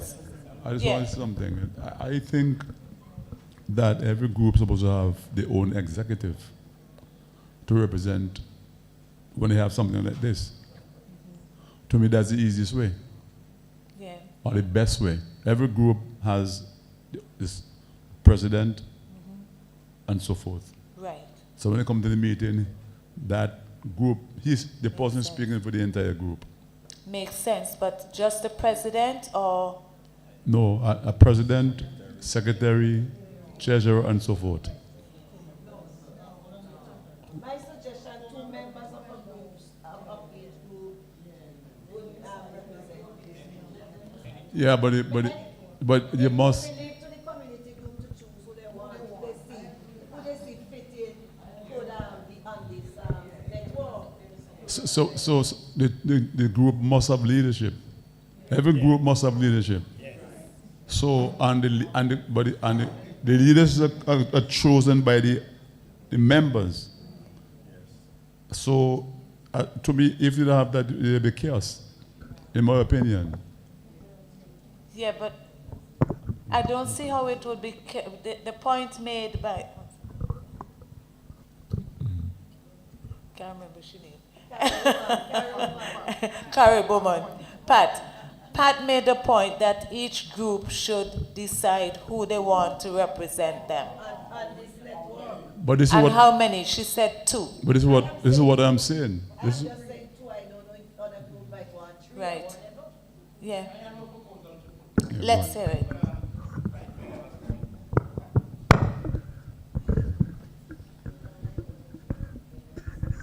Joel Poyer. Now, going forward, I said that each group should have a maximum of 3 persons to represent them. Maximum of 3. So if they want to send 1, they send 1, but they have a maximum of 3 to attend the meeting to represent them. Easy way out. Still at all, we are not having individual. But I think we can make way for the situation where we could have honorary member, but that person would not have any voting rights or whatever. And they would have a skill set that they could be presented, but they do not have voting rights and those aspects. Because you're making a recommendation for discussion, you say maximum of 3. 3. And the group will decide? Yes, yeah. because the group so let's discuss will that have the executive and they will decide Right. who comes to represent them. So the recommendation on the floor is each group will have a maximum of 3 that they choose. Yes. How much do we have represented here? We didn't check them. I actually went through the registration form, And but they are listed.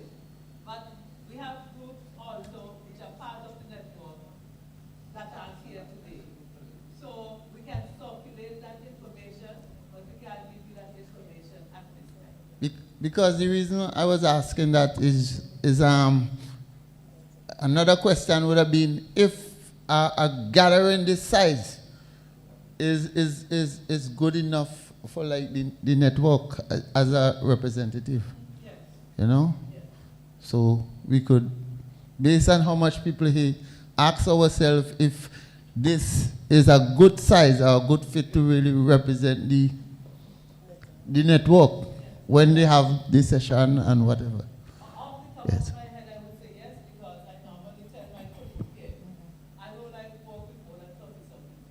Right. Okay. So let's not forget what the point is. We're going to address and say yay or nay when you speak as to whether each group on their own would have up to 3 members to represent them on this network. Is everybody agreeing to that? Let me see the hands. Right. So that's clear enough. I think that will fit into application process. Anybody? Yeah, go ahead. One meeting. In terms of the application process, prospective members shall submit a written application to the executive board.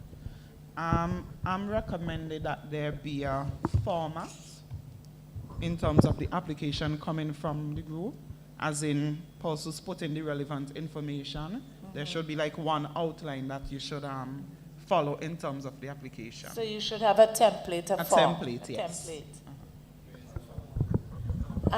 Right, that was our suggestion as well, that you do a template and you can also make it available electronically. Electronically, Yes. So this is what I'm getting. Each group with their members would fill the form with the names of their representatives to the organization, to the network. Sounds good. Yeah. Yeah. But I agree, but that's something that you can deal with on an ongoing basis because you can change it from time to time. But yes, I agree with the form, a membership form. Yeah. And then the board will decide. This is something the board can decide on the membership form, the information that they want. Yes. Question. Does the General Assembly consist of individual representatives from each group or the group members as a whole? No, not the group members as a whole. So we just dealt with that, just up to 3. Okay. Each group will have an opportunity to have up to 3, no more than 3 members. So that's the General Assembly? No. So that is the General Assembly. Wait, hold on. Poya, let me hear what you're saying.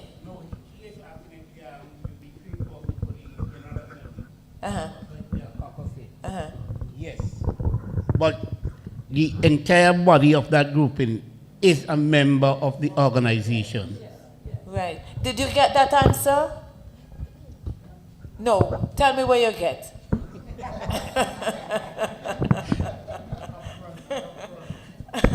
So you're saying that the General Assembly consists of the 3 individuals from each group? You did get it. Yeah. You did get it, yes. So, applications must demonstrate alignment with, well, that would be in the style of the form, the membership form, yeah? And I'll try to get something like it when we meet.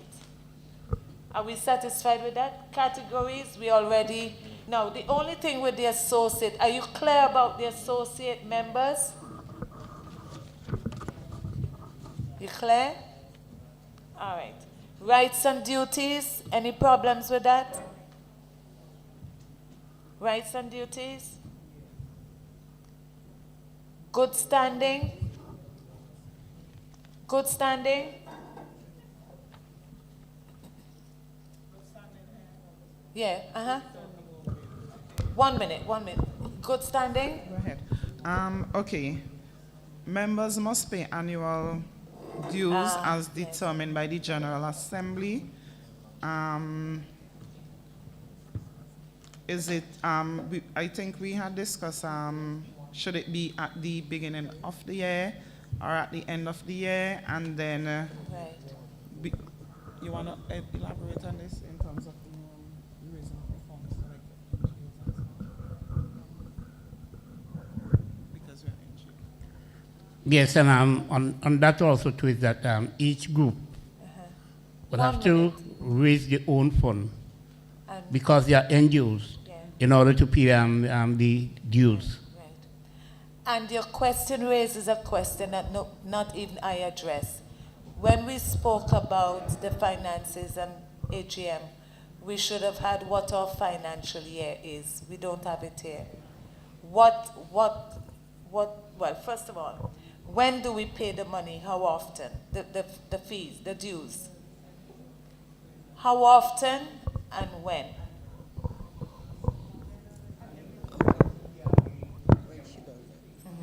Yeah, we can do that too. I want to get ideas before I give you mine.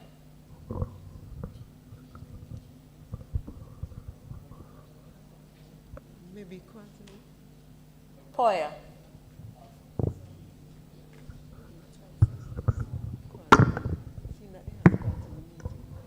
My suggestion when it comes to the annual fee, it should be paid at the end of the financial year, which is December, right?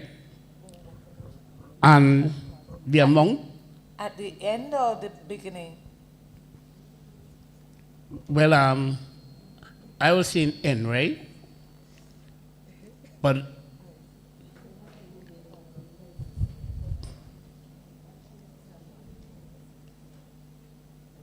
for accounting thing according to how the auditing and so are being done, right? Let's pay some attention. Hold on. And then the AGM of the organization would be within the first 6 months of the year. When does the year start? The year starts from January. Okay. So within 6 months of the start of the year, we have an AGM. An AGM.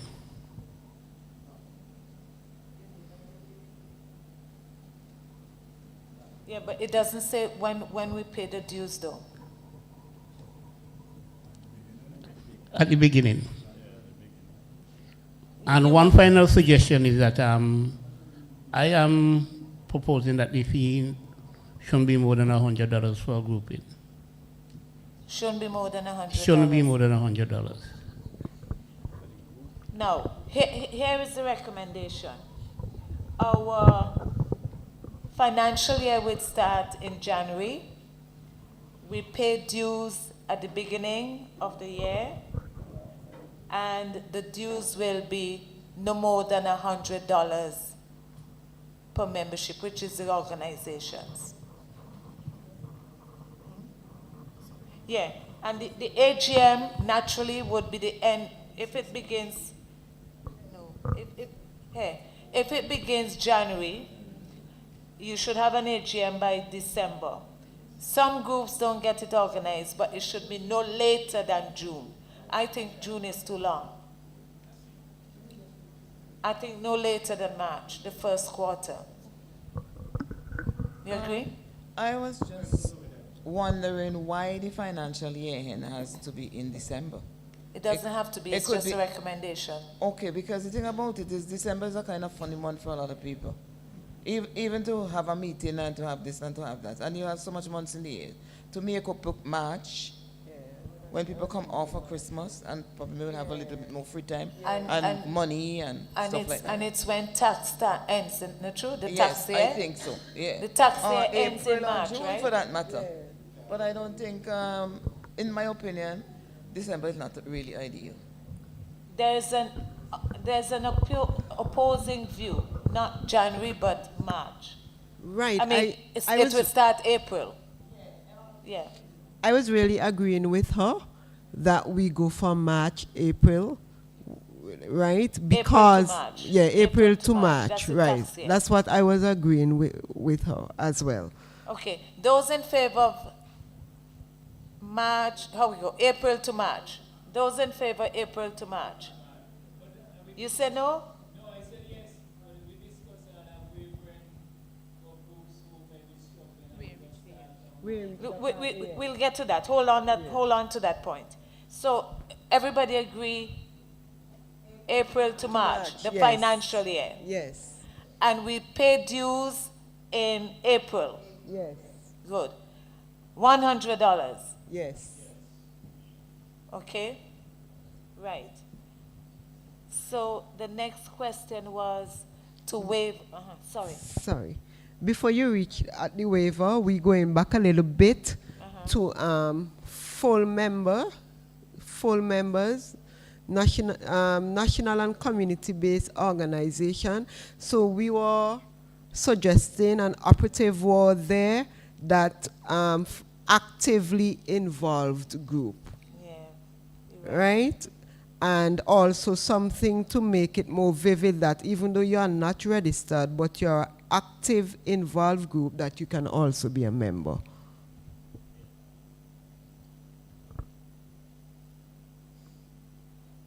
Is that under associate or full member? No, category of membership.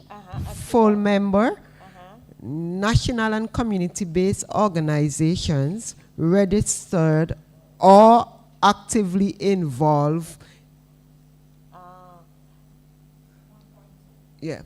Actually, so you don't like the word operating, doesn't say enough for you. No, we were saying operating, yeah. I hear you. Yes. I hear you. Yes. It's more, direct. Okay. Actively, okay. Okay. And also, rights and duties. We were just saying that because groups would be sending 3 persons, that they should only have 1 vote per group. We didn't say that, but it's 1 group per group and not individual. But hear this. Somebody asked earlier, and he got it. Somebody asked earlier if the membership at the General Assembly will be made up of all the people, and we said yes. You remember? We did say yes, didn't we? The membership of the organization. Would be the membership of the organization would be members of the network. Yes. But when it comes to businesses, you only send 3 representatives and you have 1 vote. How do you differentiate the business at an AGM? They're all there, but some can't vote? Or they can't come. So they can come to jam. Yeah. Only 3 can come. Only 3 can come. But why they vote They are voting as a group and not as an individual because they are representing the group. Okay. You want to say something?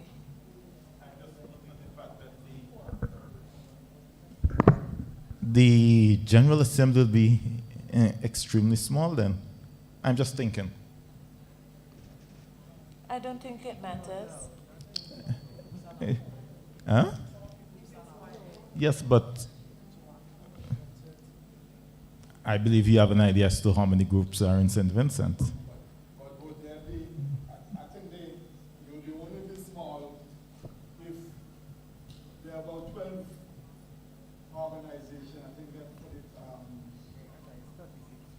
for the last meeting, I think there are 12 representatives, 12 organizations. Yeah, I don't think there's any limitation here. Organizations could be up to 50. No. Now. No, I understand what you're saying. You're assuming, because you say the General Assembly. is small. But representation. Could you qualify that? All right, so you're saying that 3 members from each organization, but out of that 3, only 1 vote. Yeah, but what Okay. you're overlooking though, that one person could be representing 50 members of their group. But They're not there, but it's 50. But that may not be the idea for everybody. But let me just leave it. I understand what you're saying, but. But you see, no, it's a valid point. It's a valid point. This is why we say, Pat, this is why we say organizations will decide who represent them. So they should have confidence in that person representing the views of the majority of that organization. Take it? You get it? That's right. I don't need to say anything. Okay. No, but he says he gets it. Okay. We can have individual people doing their own thing. They come to represent the organization, the party to the organization. So, for fear of repeating before we move on, let's make sure that we have it here. Our financial year, April to March, membership fee $100, payable in April, the beginning of the financial year. Each group has a maximum of 3 representatives and only 1 vote at the General Assembly. That's it. Are we good with that? Right. I have to keep tabs because I don't want to be writing over and over again. So we at now, where are we now? Executive board, and I'll tell you what I missed.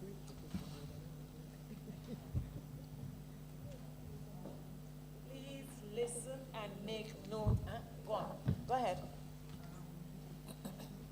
The composition. Yes, I realize that PRO is missing from the executive board. Okay. Public Relations Officer. So what do we have right now? We have President, Vice President, Secretary, Treasurer, Assistants. So one of the ordinary members would be a PRO.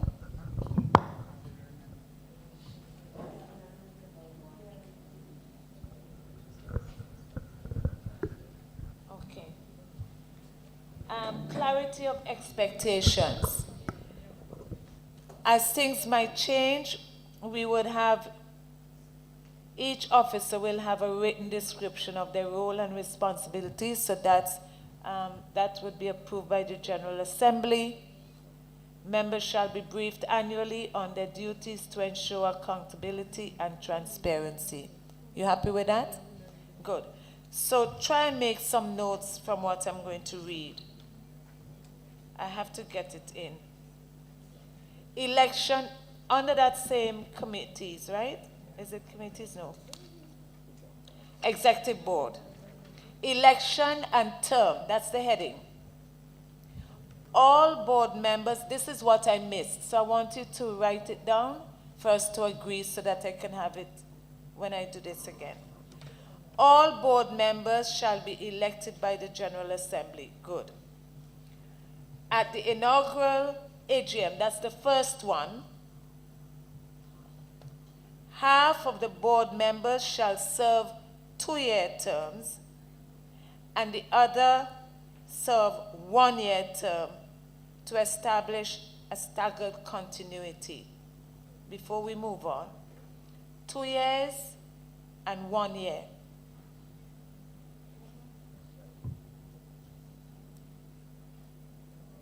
Tell me, 2 years and 1 year? 2 years and 1 year, good? Good. Thereafter, that is after the first AGM, all board members shall serve 2-year terms, with elections alternating between the two groups to maintain the staggered cycle. It will just work out anyway. You got it? Good. The first AGM, the inaugural, you have how many people on the board? 7. So we will have 7 members. Half of them, right, will serve 2 years, and the other half will serve 1 year, which means, say, the inaugural AGM was 2026.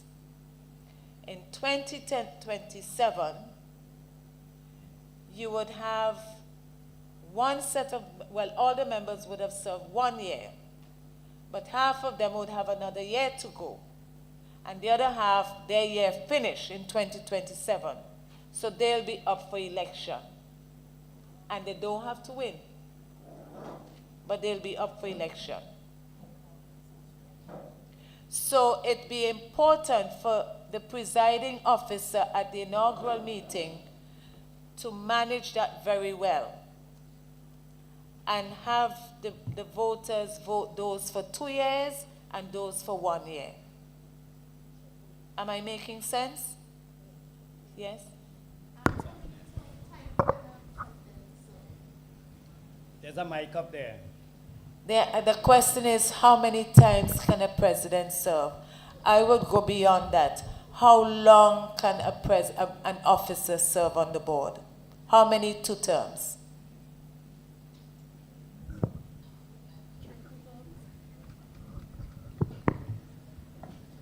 You got the mic. No, my question was when you talk about 7 members, I'm just thinking that we could have give way to the president, the treasurer, or the secretary to go for 3 years, and then other individuals could go for the lesser year. At the end of the day, everybody will have 3 years. Okay. You understand? So it's either you agree to 2-year terms or 3-year terms. Okay. Which would you agree on? Okay. You already, yeah, what would you Well, say? I will go for 3-year term. Those in favor of 2 years, let me see. Those for 3. The 2 years have it. Good. Right. Somebody was raising another, okay. How many we've just decided on 2-year terms. How many 2-year terms should anybody serve on the board? 2. 2. 2 consecutively. Two 2-year terms. Yes. All right then. We agree on that? Maximum.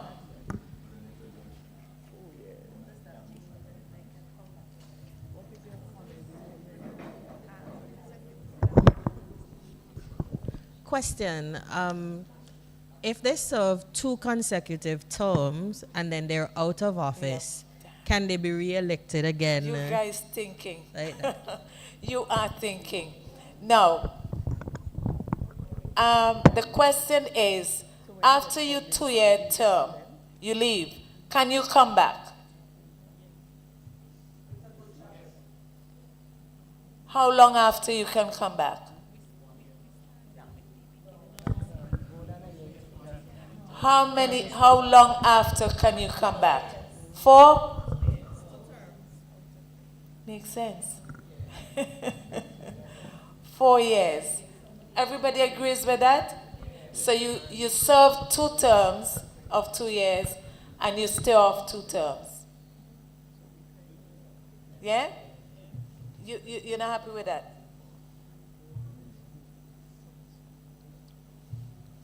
Poya.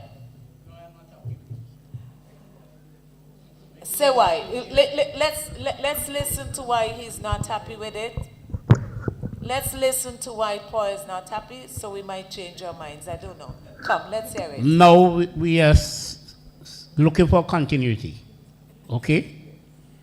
And we may have a management there that just about when their project's supposed to end, with their term supposed to end, a project, they started a project, right? Although we have a staggered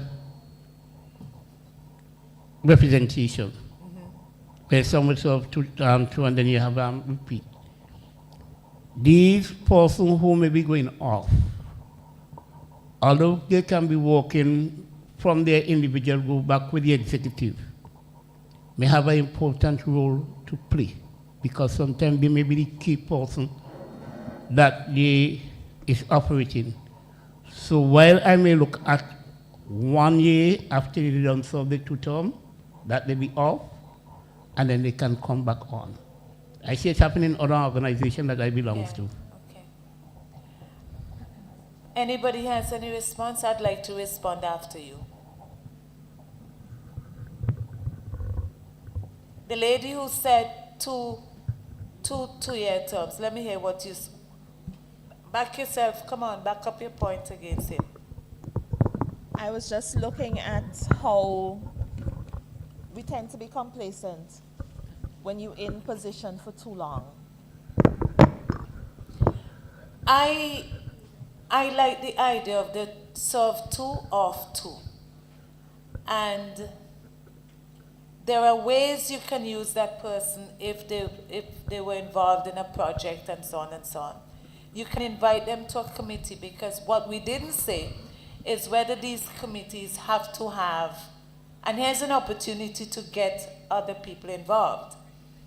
The committees could be made up of members from the organizations that are represented. You understand what I'm saying? So that person, no matter whichever organization they belong to, if that's important, they can belong to a committee, but not necessarily on the board. And that brings me to the point, and I'm wondering if you agree with me, that I would mention the committees do not have to be made up of board members, because there won't be many anyway. So the president can invite other people from among the network to be committee members. Yeah, no problem. I didn't get a yay on it on that though.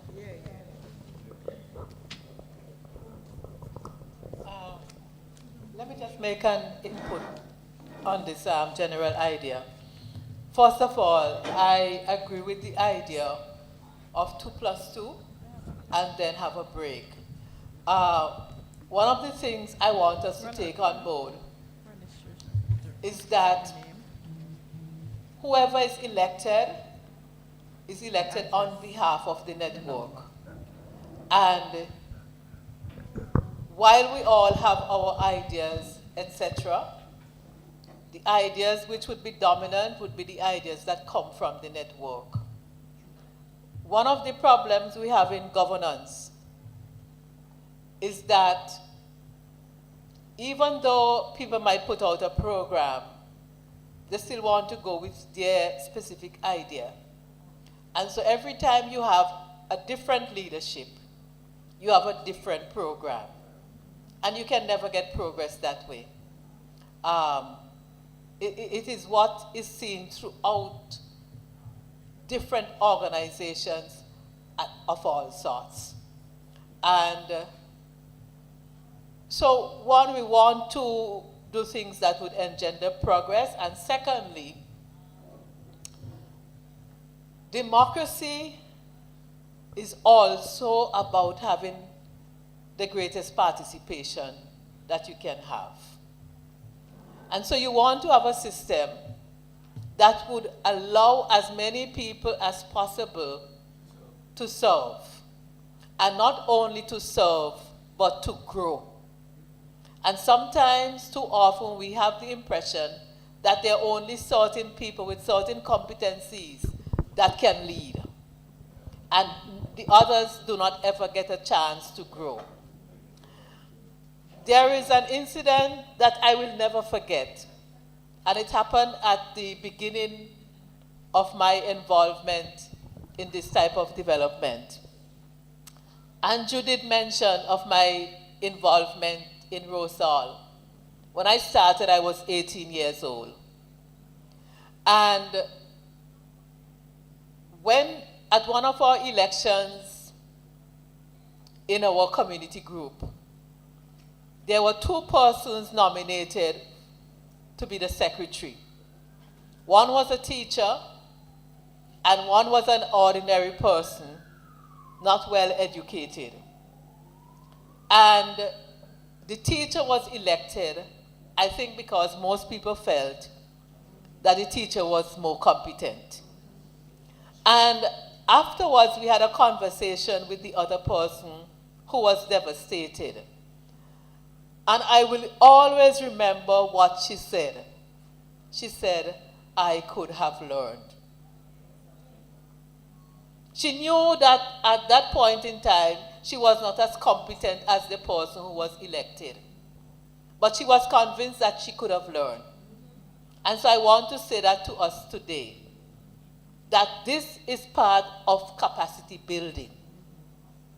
Okay? We don't have one set of people to lead. And we shouldn't encourage a culture that gives the impression that there is only one set of people to lead. Okay? Thank you. I'd like to make a suggestion based on that and continuity. When that the outgoing persons on the executive be required to make themselves available to the new people for at least 3 months to help with transitioning and keeping the projects going.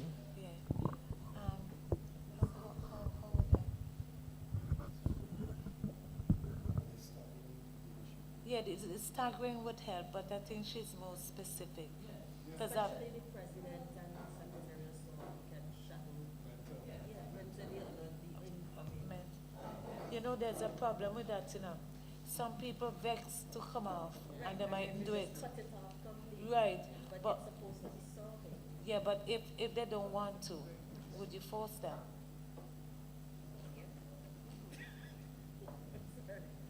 Well, what's not even say yes, but I guess. Yeah, you know, the way that should happen, should be dealt with, there should always be minutes of not the executive, but the committees as well. And I think I'll tighten it up a bit. So if you have minutes of those things, it can follow through. You know, one of the things I observed in St. Vincent and the Grenadines, and I lament it. Like Chris, I'm sure I was 18 years old before her.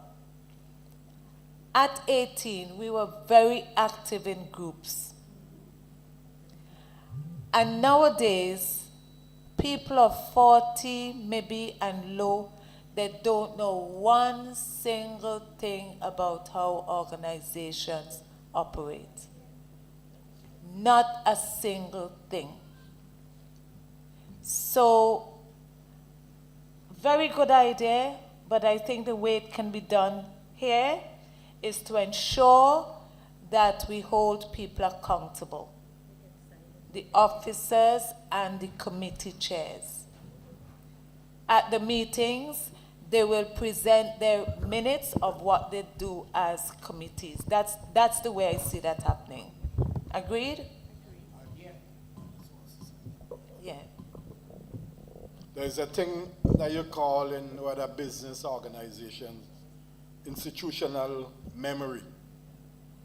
And most groups would have a debriefing, you know, and documenting that discussion with the person who is leaving, so that at least whether in terms of tape or whether in terms of a transcript, that would be there for new persons to follow. Because one of the major problems that I have, even within the public service, people leave and nothing documented.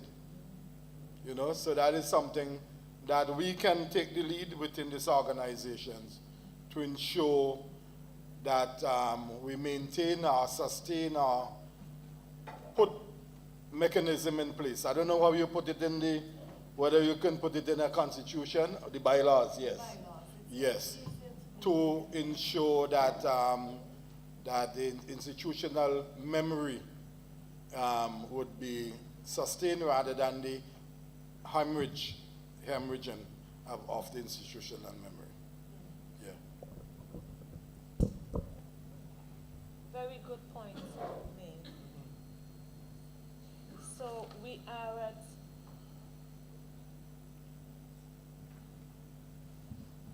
bylaw 223, the clarity of expectations, where each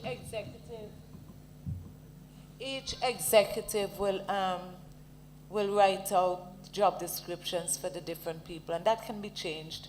So that's why it's in the bylaws. Are we okay with that? Oh, you look hungry.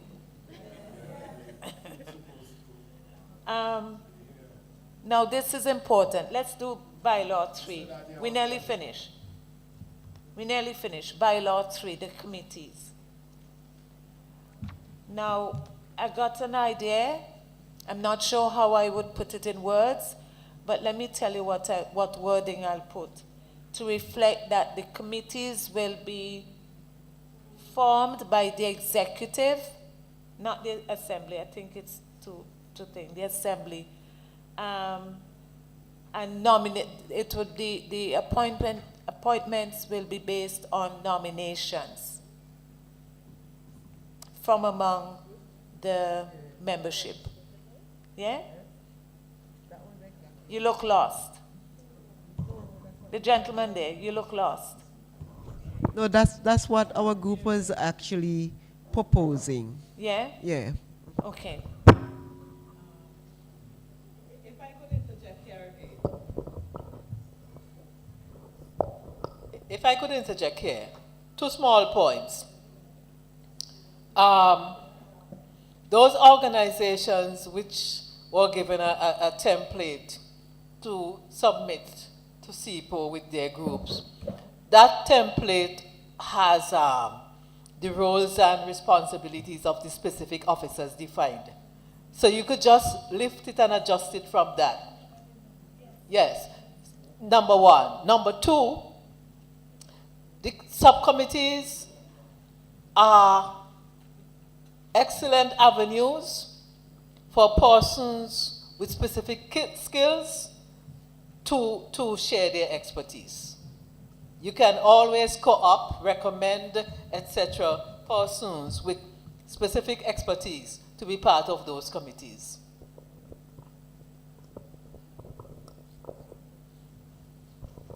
Somebody wants to say something? 3.2. We're on 3.2 now. The roles and functions.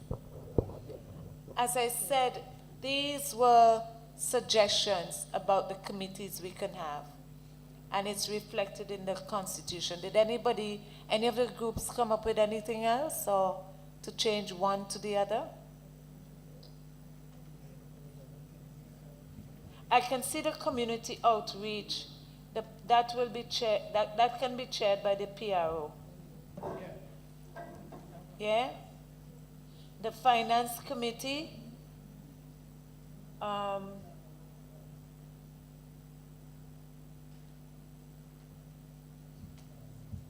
I think that's the only one we'll stipulate. Yeah? How about that? Good.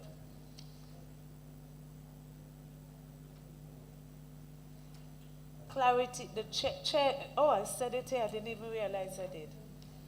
Clarity of expectations. You have the job description, and the chairs of the committee shall report quarterly to the executive board.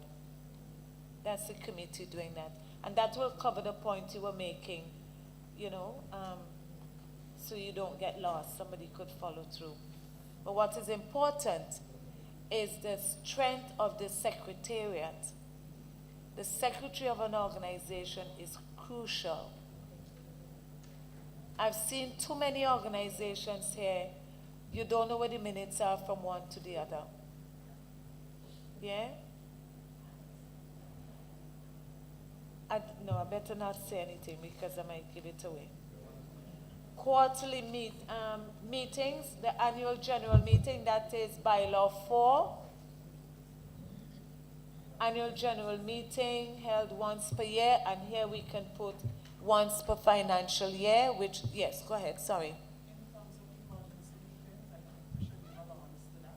Where would you put that? On the meetings? On the meetings, yeah. On the meetings, yeah. No problem. And how, yeah. I agree. Yeah, special meetings they call it. Yeah, I agree, yes. Annual meetings, naturally, I will put in the financial year, which is April to March. Quarterly meetings convened to monitor. But do we want quarterly meetings of the membership though? Do we want quarterly meetings of the membership?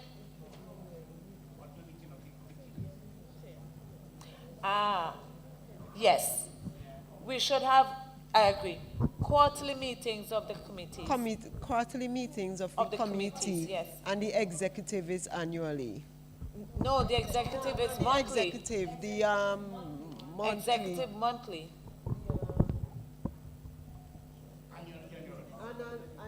General, it's a year and no later than March. Did everybody agree with that one? Yes. No, I mean, no. If it starts April, yeah. So it ends March.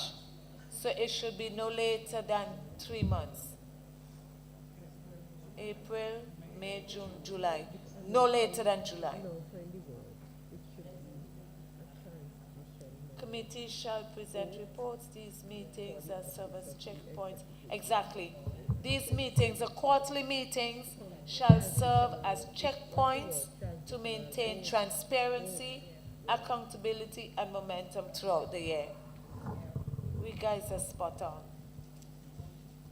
Finance. That's bylaw 5. We nearly done. The food there? We got food? I'm sorry, although I live away for a very long time, the Vincent comes in. Finance, bylaw 5. This is important, please. Any ideas? You thought it was good? Okay. You give me a star for that? All right. Conflict of interest. I think this might raise some discussion because 1 or 2 people asked me about it. We did? All right. Okay. So you're happy with that? Yes. Good. Don't say a big of the food there now. It's a reach. Oh. Okay. Right. What about insurance and indemnification? We had a who question as you didn't say who would be selecting the insurance, whether it's the executive. Yes, so we have a huge. That's, and you know another thing we didn't do? The auditors. Yes. Who? The financial auditors. So let we deal with that now. I need to put in auditors and I need to put in the who will decide on the company. The insurance. Right. Who will make those decisions? The executive based on the rates. Say what? The executive based on the rates. You want to leave that to executive? Yeah. You want to leave that to the board, the executive board? The executive board. Yes. Yeah? Yes. You happy with that? Yes. All right.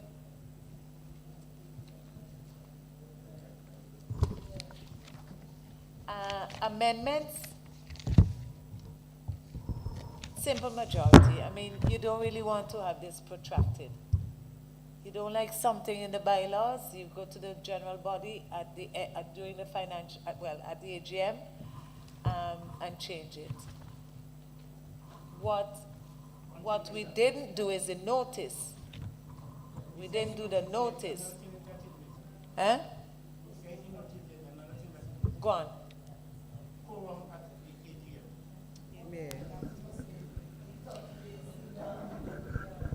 Wait, hold on to that one. The notice, what is saying? 30 days for? A2, proposed amendments must be submitted in writing at least 30 days before the meeting. That's for the bylaws. Bylaws, yes. Are you saying the same for the Constitution? Some people are saying 30 days is too long. When we were discussing it. Who said no? Who said too long? Give us your... They were saying 2 weeks. 14 working days. Good. But that's the bylaws. What you say about the Constitution? The Constitution is 2/3. The same? The same 2 weeks? What are you saying? 21 days. 21 days before the AGM for the Constitution. Everybody agree with that? Constitution. Right. Yeah. You were saying that something was missing. We do not have what is a quorum for meetings. Quorum for meetings. We have the assembly, we have the executive, and we have the committees. 2/3? Boy, you know, you have some experience. 2/3? The board. The executive, the assembly, and the what? The board. The board is the assembly. Somebody say, and I agree with that. 2/3 for the executive. 2/3 for the Yeah? executive. Cora. What about the committee? The committee. We haven't decided. Let the executive decide the size of the committee. I would say simple majority for the committees. And what about the AGM? assembly? As executive, the executive board is 2/3. 2/3. Right? Committee majority. Committee majority. Assembly. And the 1/3. AGM, the General Assembly? 1/3 of the... I don't think so. That could go 2/3. The AGM, where everybody should meet. Yeah, that's the bigger body. Majority. 2/3. Are you saying 2/3? Yeah, 2/3. I'm saying majority. I think that's too slim. 2/3. At least 2/3. At least 2/3? Yes. Yes. But you know what? Let's go with that because it's the bylaws and it can change. Yes. Yeah. I agree. So 2/3 executive and General Assembly. Simple majority for the committees. Any general comments after this exercise?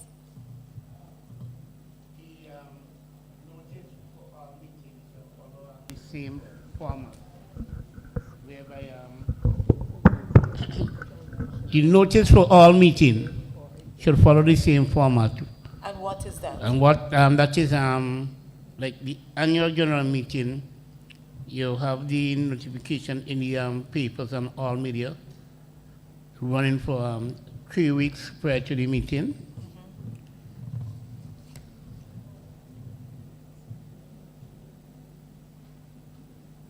And I should follow for all other. meeting except this special meeting. Right. The executive, we can always use, we don't have to use newspaper. The executive can be through email, phone. Yes. Phone, right? The AGM, I think, is the one that should be widely. Yeah. Yeah. And the committee- special meeting too. Yeah, exactly. Yeah. The AGM and special. But the committee and executive, the usual telephone, yeah. Right. Hello. Sorry. Yeah. I was suggesting that seeing that we don't do the bylaws and we cover most of the things. Matter of fact, we don't cover everything. We should just do not go to the Constitution because the Constitution having most of the things that they have the bylaws. That's why Chris suggested that we go here. Yeah. And Because, that's why I suggested let's sort out the membership. yeah, because here. basically it's the But same you're thing right, that same thing that we're gonna repeat again. I think it's understood. Yeah. So It's understood. it makes no sense that we go into the Constitution and we have the bylaws and then we don't cover That- us.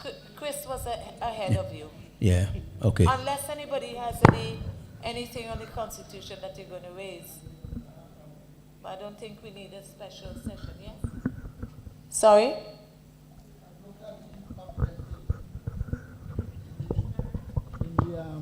The Constitution. Yeah.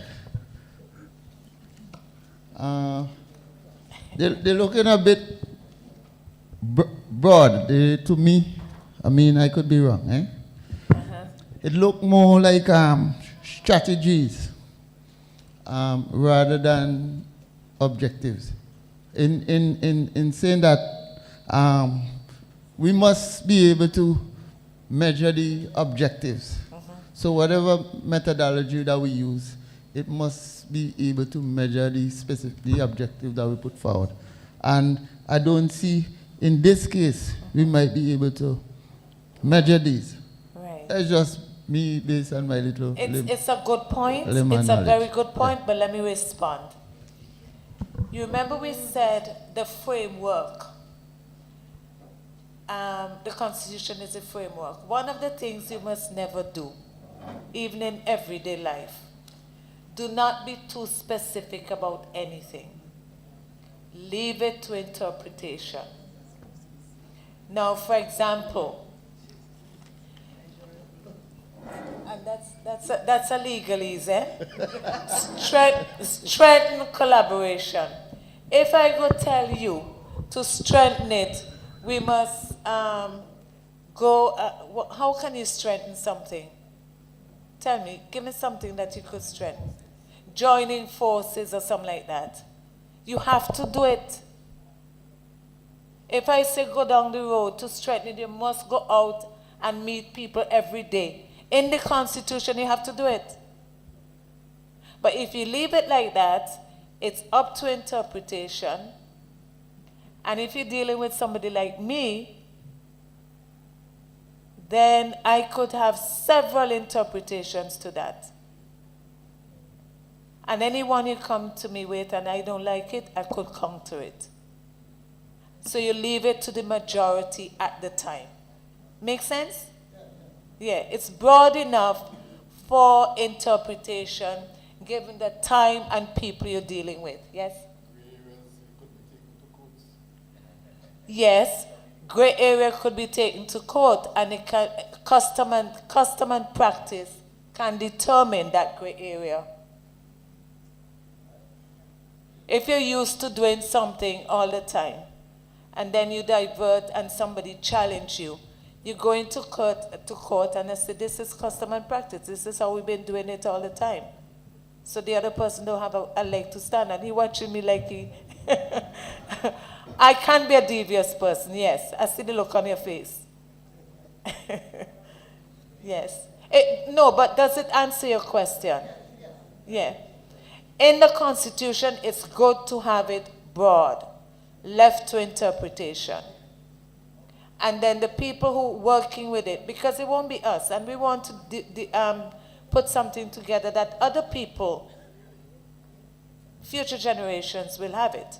And they might not think like us. The strengthening could be something else. You understand? Yeah. That guy keep looking at me. I know.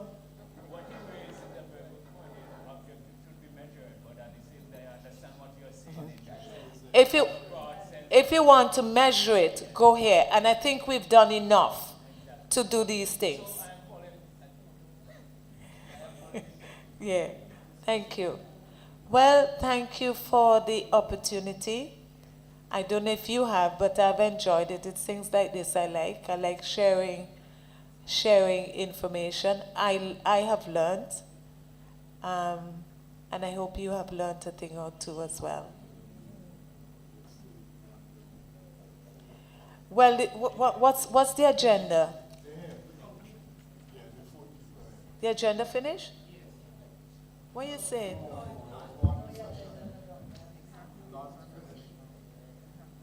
We're not quite finished. Presentation of groups. We still have roles and responsibilities of members and member organizations. Right. Okay. Thank you. Yeah, I could have this. I could have this done by Let me say thanks to the persons who are here.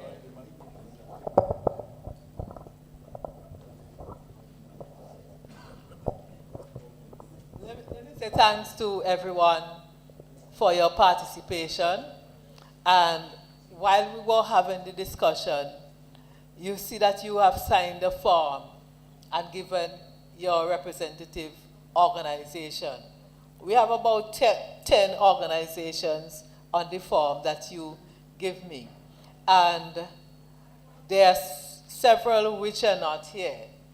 So for starters, I think we have at least 15 organizations in the network right now. And I'm sure it would be expanded, but 15 community organizations I think is excellent and can do a whole lot if each organization does something within their own sphere. Okay? And Simmons is saying $15 by $50,000 is a good injection.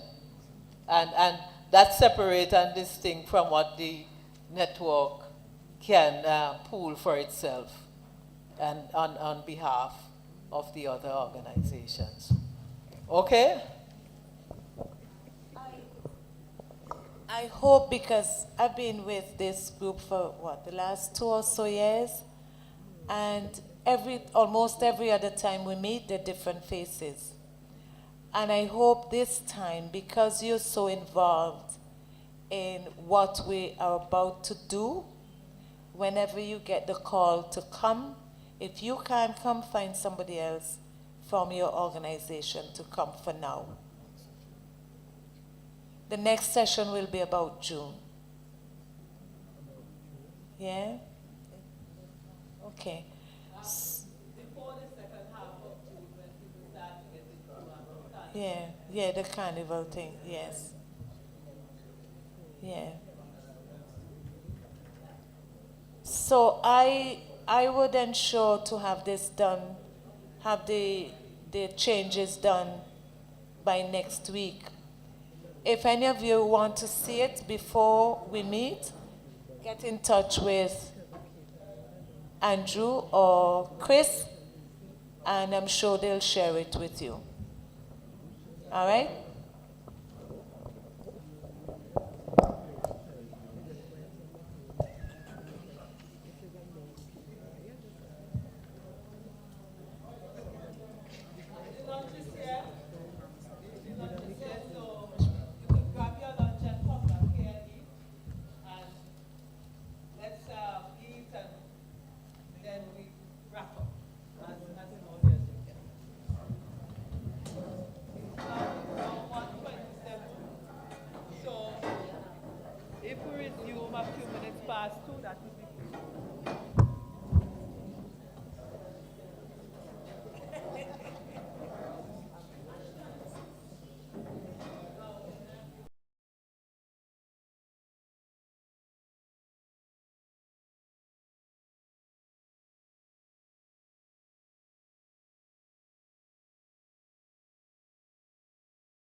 Okay, so before anybody else disappears, let's we're just going to have a brief but important discussion around the network and the individual organizations and the role each entity would play in relation to the other. So I'm going to give a few key roles for the network, and I want you to assist in filling in what should come under each of these roles. For example, and this would tie into what was presented in the Constitution as well. For example, the network should first and foremost play a coordinating role. What are some of the actions that should come within a coordinating role? If we say the network should play a coordinating role, what are some of the actions that should come within a coordinating role?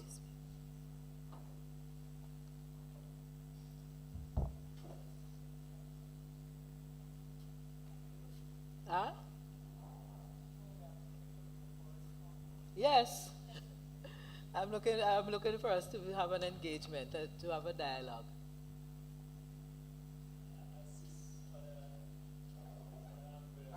Uh-huh.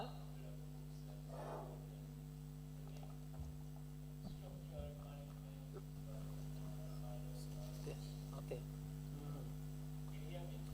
Speak a little louder.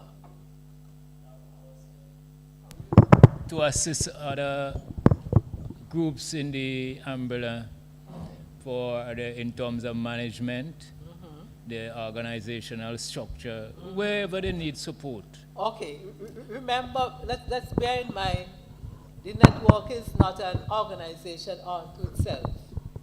The network is a parent body for the individual organizations. For the membership is the individual organizations. And so you're going to have an interlocking process. So first and foremost, they're going to have a coordinating role.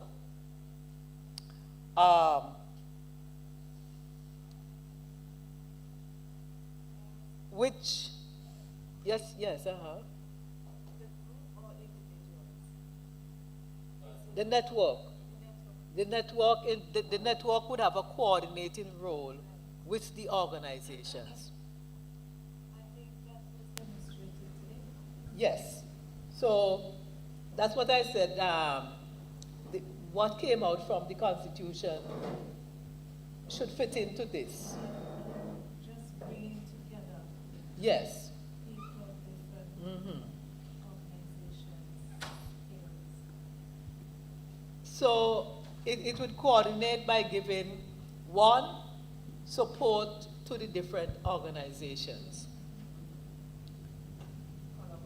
Collaboration, so that each organization, even though you have different projects and different focus, would know what is happening in the other organization.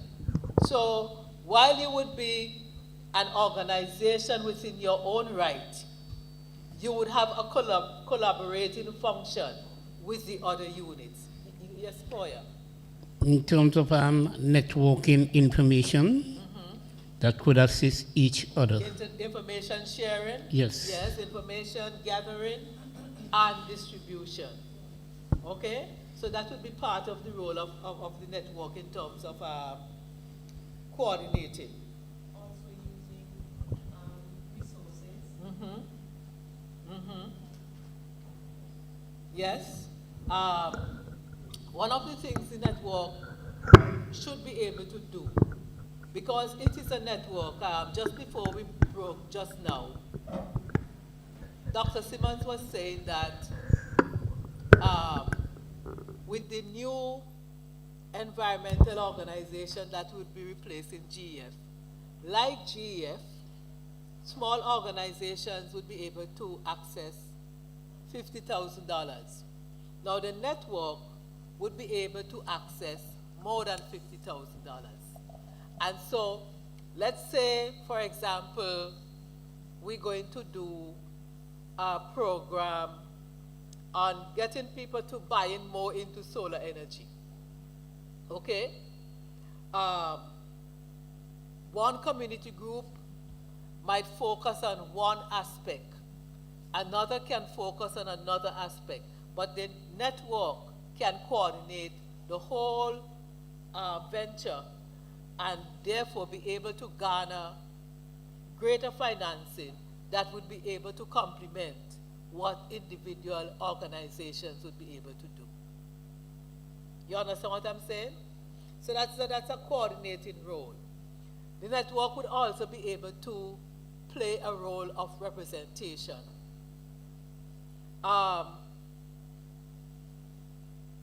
This morning,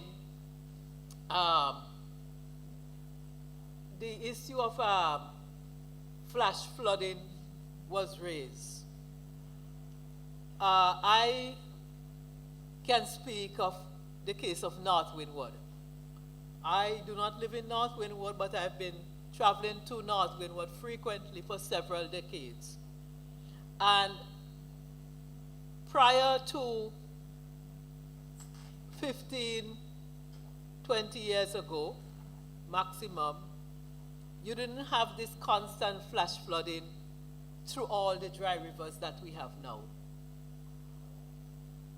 And when we had the first major flood in the past 2 decades, around 2010, 2011, thereabouts, I think it's 2011? 2011 in the Georgetown area? No, that's not 2013. We had a localized well in Georgetown. Yes. Yeah, but the greater damage was in the Georgetown area.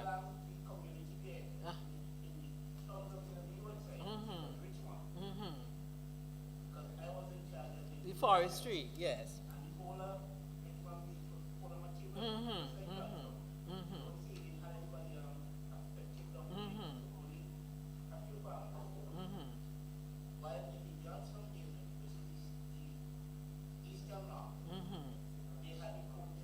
Yes. So the network can play a greater representative role than the individual organizations would be able to. And so representation like that can be harnessed through a network, can address, let's say for example, let's look for example at the quarry that was introduced in Richmond, North Leeward. And you had one group of community people trying to fight their battles against that. Let's compare that with the attempt to build a jetty in the Villa area, where you had a group of people, but with greater voice, who came out against that, and they were successful in preventing that from happening. Whereas the people of Fitzhugh and Chateaubelair, because their voice did not have the same force, significance, they were not able to prevent what happened.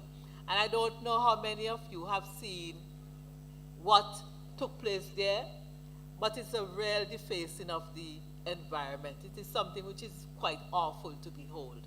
And so if you have a national body can stimulate greater representation, greater impact, that would have a chance to prevent such tragedies from happening.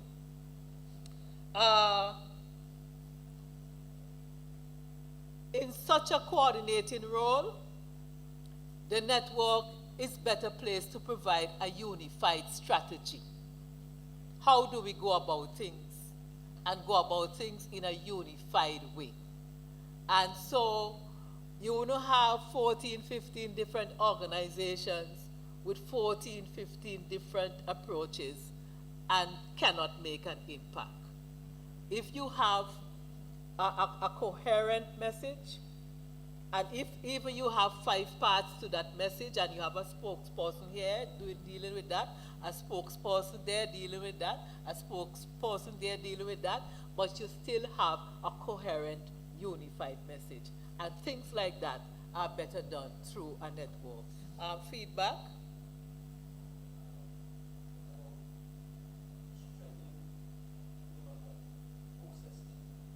Okay, so the network also can perform a monitoring role of the individual organizations.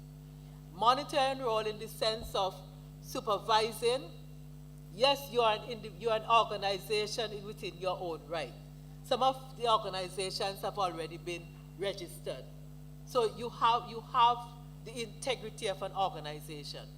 But the network can still play a supervisory monitoring role to ensure that you are functioning,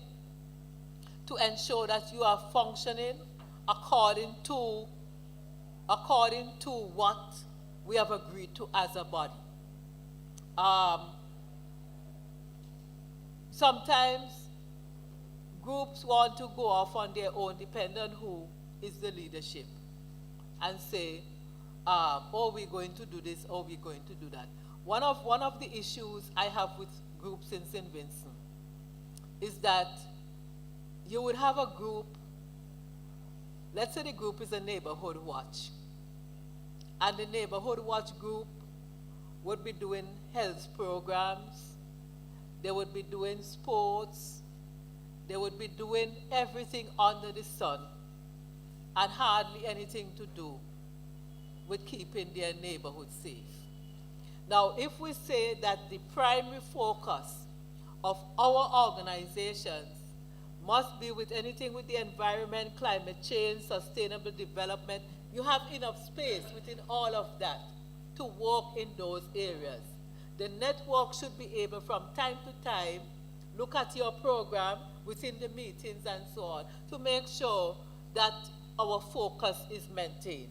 That's part of the responsibility of the network. Okay? Any comments?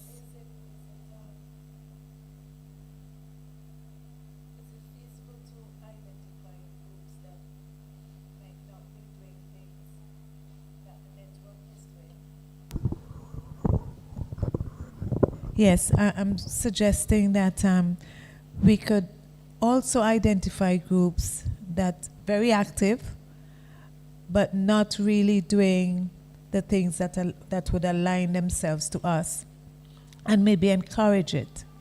Every group doesn't have to belong to the network. Okay. Okay? Every group doesn't have to belong to the network. It's a network that deals with climate change. Okay? And so there's enough room, there's enough space for other groups to carry on with their program. Mm-hmm. But if we say that this is our focus, part of the responsibility of the network is to encourage and guide groups to maintain their focus. Okay. Yes, go ahead. I see where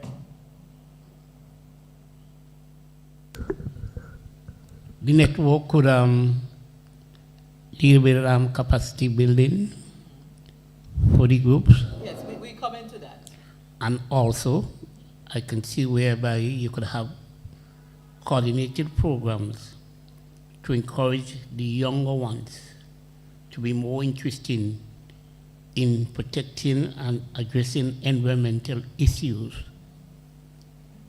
by using the AI technology that is easily attracted to them. Yeah, part of their education and outreach could be targeting younger people to get involved. But to stress the point of monitoring and keeping organizations focused, the network can play that role to make sure that we don't go off into every avenue under the sun. As I said, there are organizations that can do those things.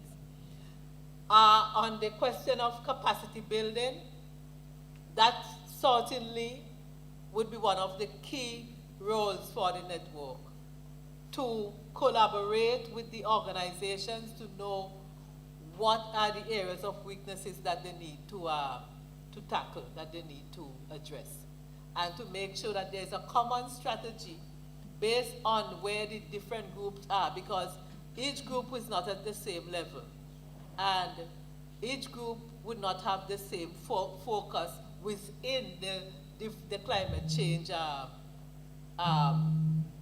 area. For example, Larissa left earlier. Their group is focused solely on documentation. That is the major focus of their group. And so they can do that, and they can do that with other organizations. With other organizations within the network. That if you have environmental issues that you want to document, you can contact them and the network can arrange those, those things. Yes, yes. So capacity building, when you come upon problems that you cannot solve within your collective skills, the network can address. Yes, go ahead. For example, right, you said one of the role is to monitor individual organizations to make sure that their focus is maintained. For example, I'll use my group, JEMS. We are basically a community group. We not just only focus on climate change and conservation and so on. We also focus on education and community development. So my question is, how to put it? I know, I think I see where you're going. Yeah. Notice that all of the groups do not do strictly climate change. But what we say, it must be a component of what you do. Okay? It must be a component of what you do. That is what distinguishes this network and these organizations from other organizations. And so, for example, if you're a farmers group that want to become part of this process, your farming must have some element of environmental safety, sustainable development, etc., etc. Okay? Yes,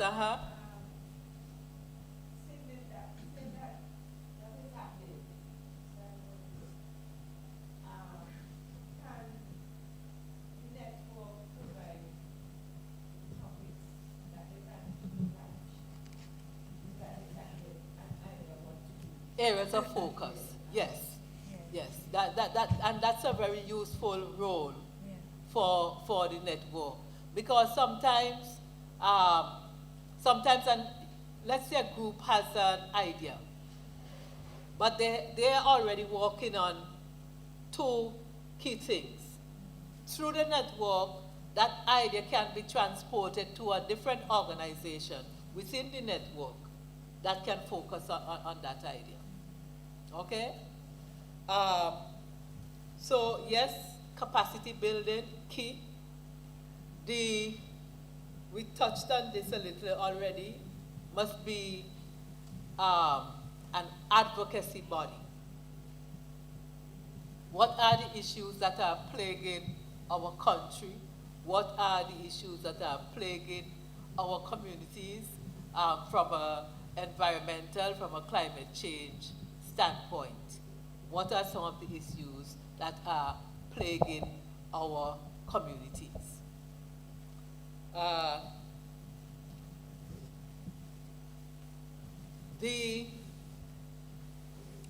Network 2, we talk about this in the Constitution discussion a while ago. As part of it, to go back to the monitoring point, should ensure that organizations have regular organized gatherings, regular organized meetings. One of the things I don't want to see happen, as happened with a lot of umbrella organizations, is that groups throughout the year would be barely functioning, and when the general meeting is approaching, they pay up subscription and come and want to dictate at the national umbrella level. We are a development organization, focusing on the development of communities, the development of individuals. And so we cannot function in an idle fashion. Each group would not be dynamic in the same way. Some groups might be very vibrant and dynamic, doing 2 and 3 things. Some group might be only able to do 1 thing. But if you can do 1 thing, you do the 1 thing and do it well. You don't wait until, general meeting is next month. Let me pay up the subscription so we can vote. That's not our focus. That is part of the functioning of the structure, but that shouldn't be what drives you. What drives you is to how you can see people in your community adapt, manage, adjust, etc. to what is happening around us. So we should have regular, organized meetings. We also, at the network and also at the individual NGOs, community organizations, must be inclusive. There are many international organizations which would phrase what I'm saying in the context of gender and in the context of new gender. And when I say new gender, many international organizations would want to pinpoint things like LGBTQ, etc., etc. And I try to avoid getting involved in that type of politics because of where our communities are at this given time. But what we can do, especially in the context of our country, is to ensure that people of whatever religious background, people of whatever political background, should have a safe space. Should have a safe space of whatever economic background, should have a safe space to function and to contribute. At least, let us give people a room to operate, to make a difference in their community. And in doing so, our groups must be transparent in what they do. Transparent from a financial standpoint. I find there are too many groups that they have money and only a few people in the group know how much money they have. Groups don't go like that. Sometimes only the secretary and the treasurer and the president know. Groups can't go like that. And I would feel personally a failure in this exercise if this is how the groups turn out. We should be inclusive and we should practice transparency and accountability to everybody within our individual organizations and from the network standpoint. If the network raises 250,000 US dollars, the representatives of the individual groups that are actively part of the network should have that information that they can share with their body, and what it is used for, and how much is filtered back to the individual community organizations. Yes. Huh? Ethical and moral, and that is part of being ethical and moral. When Sister Luzette this morning was talking about conflict of interest, very often we have people who are key to organizations. Let's say you're going to do a project on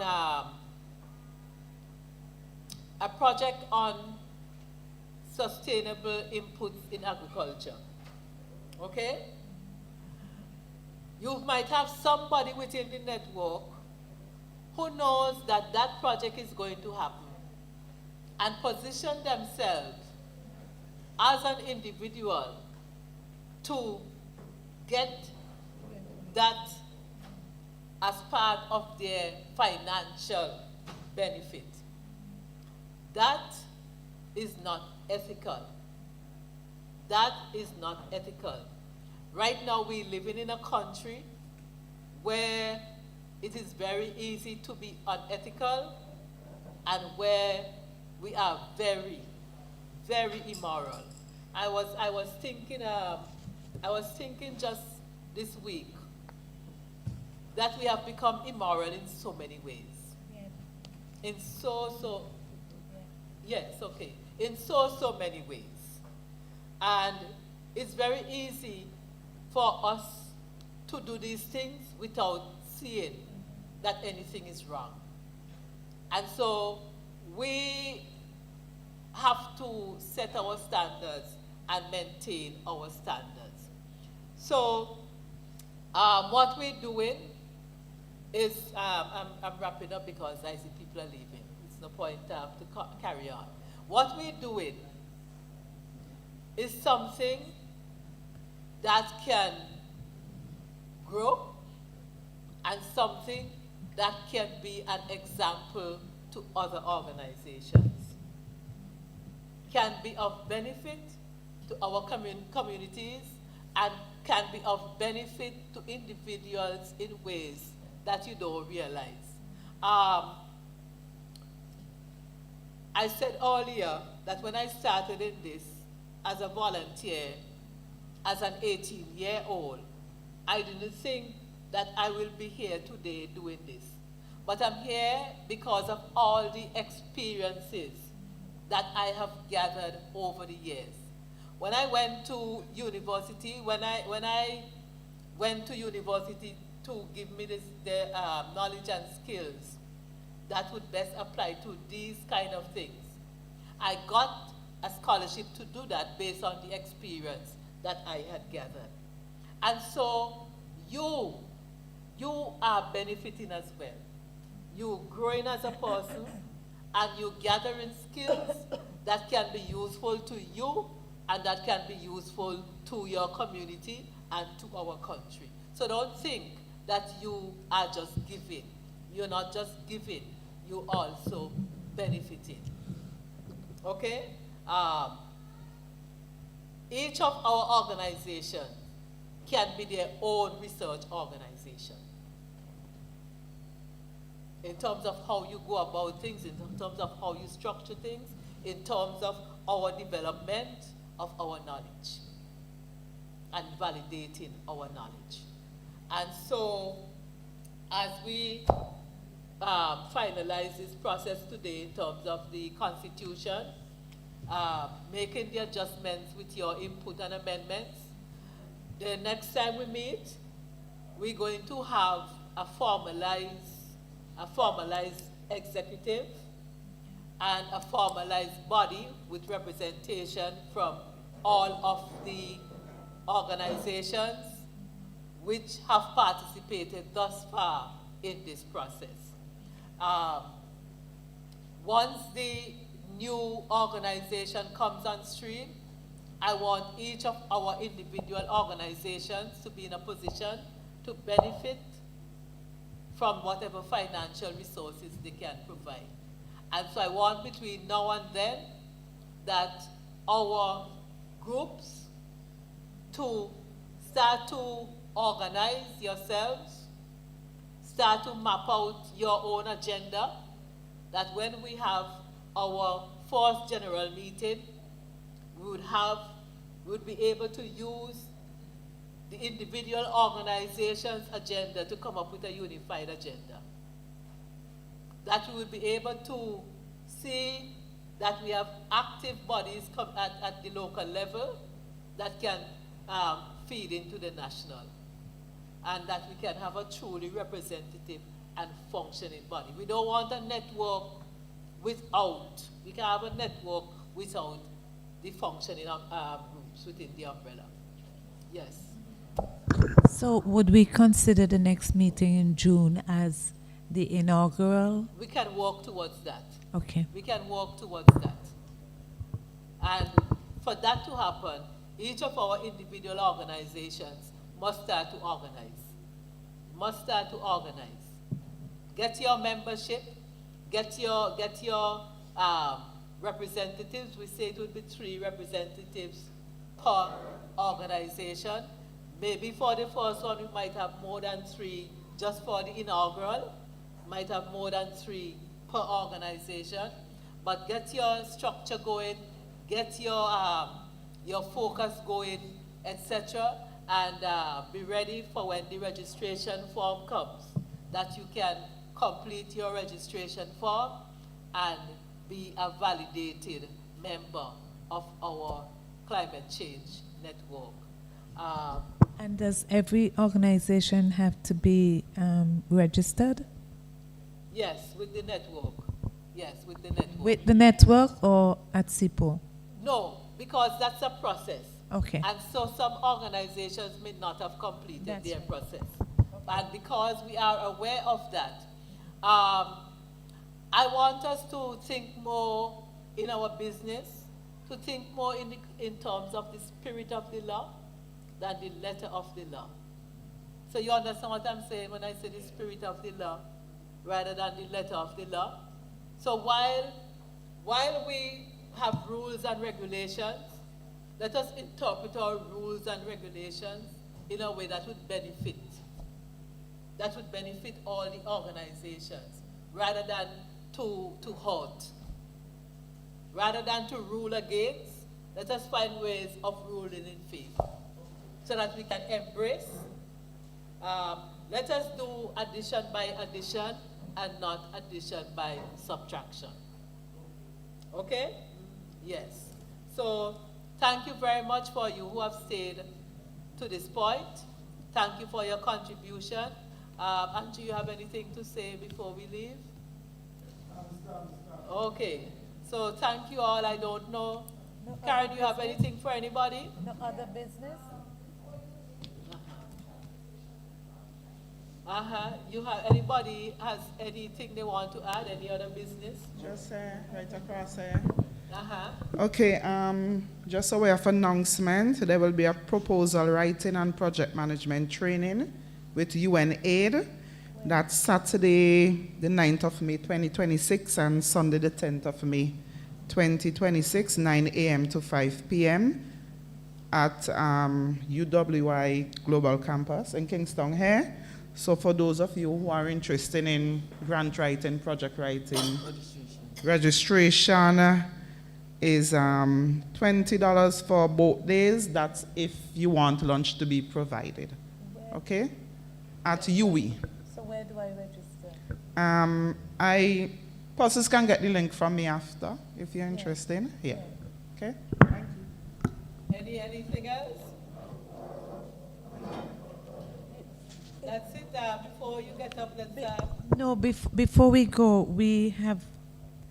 Obviously, we're going to endorse the bylaws and the the Constitution and bylaws. In it, we said that the subscription fee is $100. Are we to bring the $100 if we're preparing for an inaugural? Yes, once you complete your Makes sense. application, when it's sent to you, Makes sense. you submit it with your $100. Yeah, okay.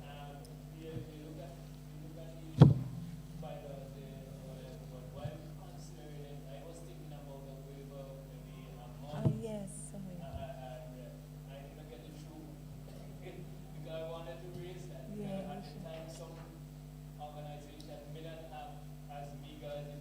Actually, when I was listening to the discussion, I was thinking of giving a time frame between, yes, from,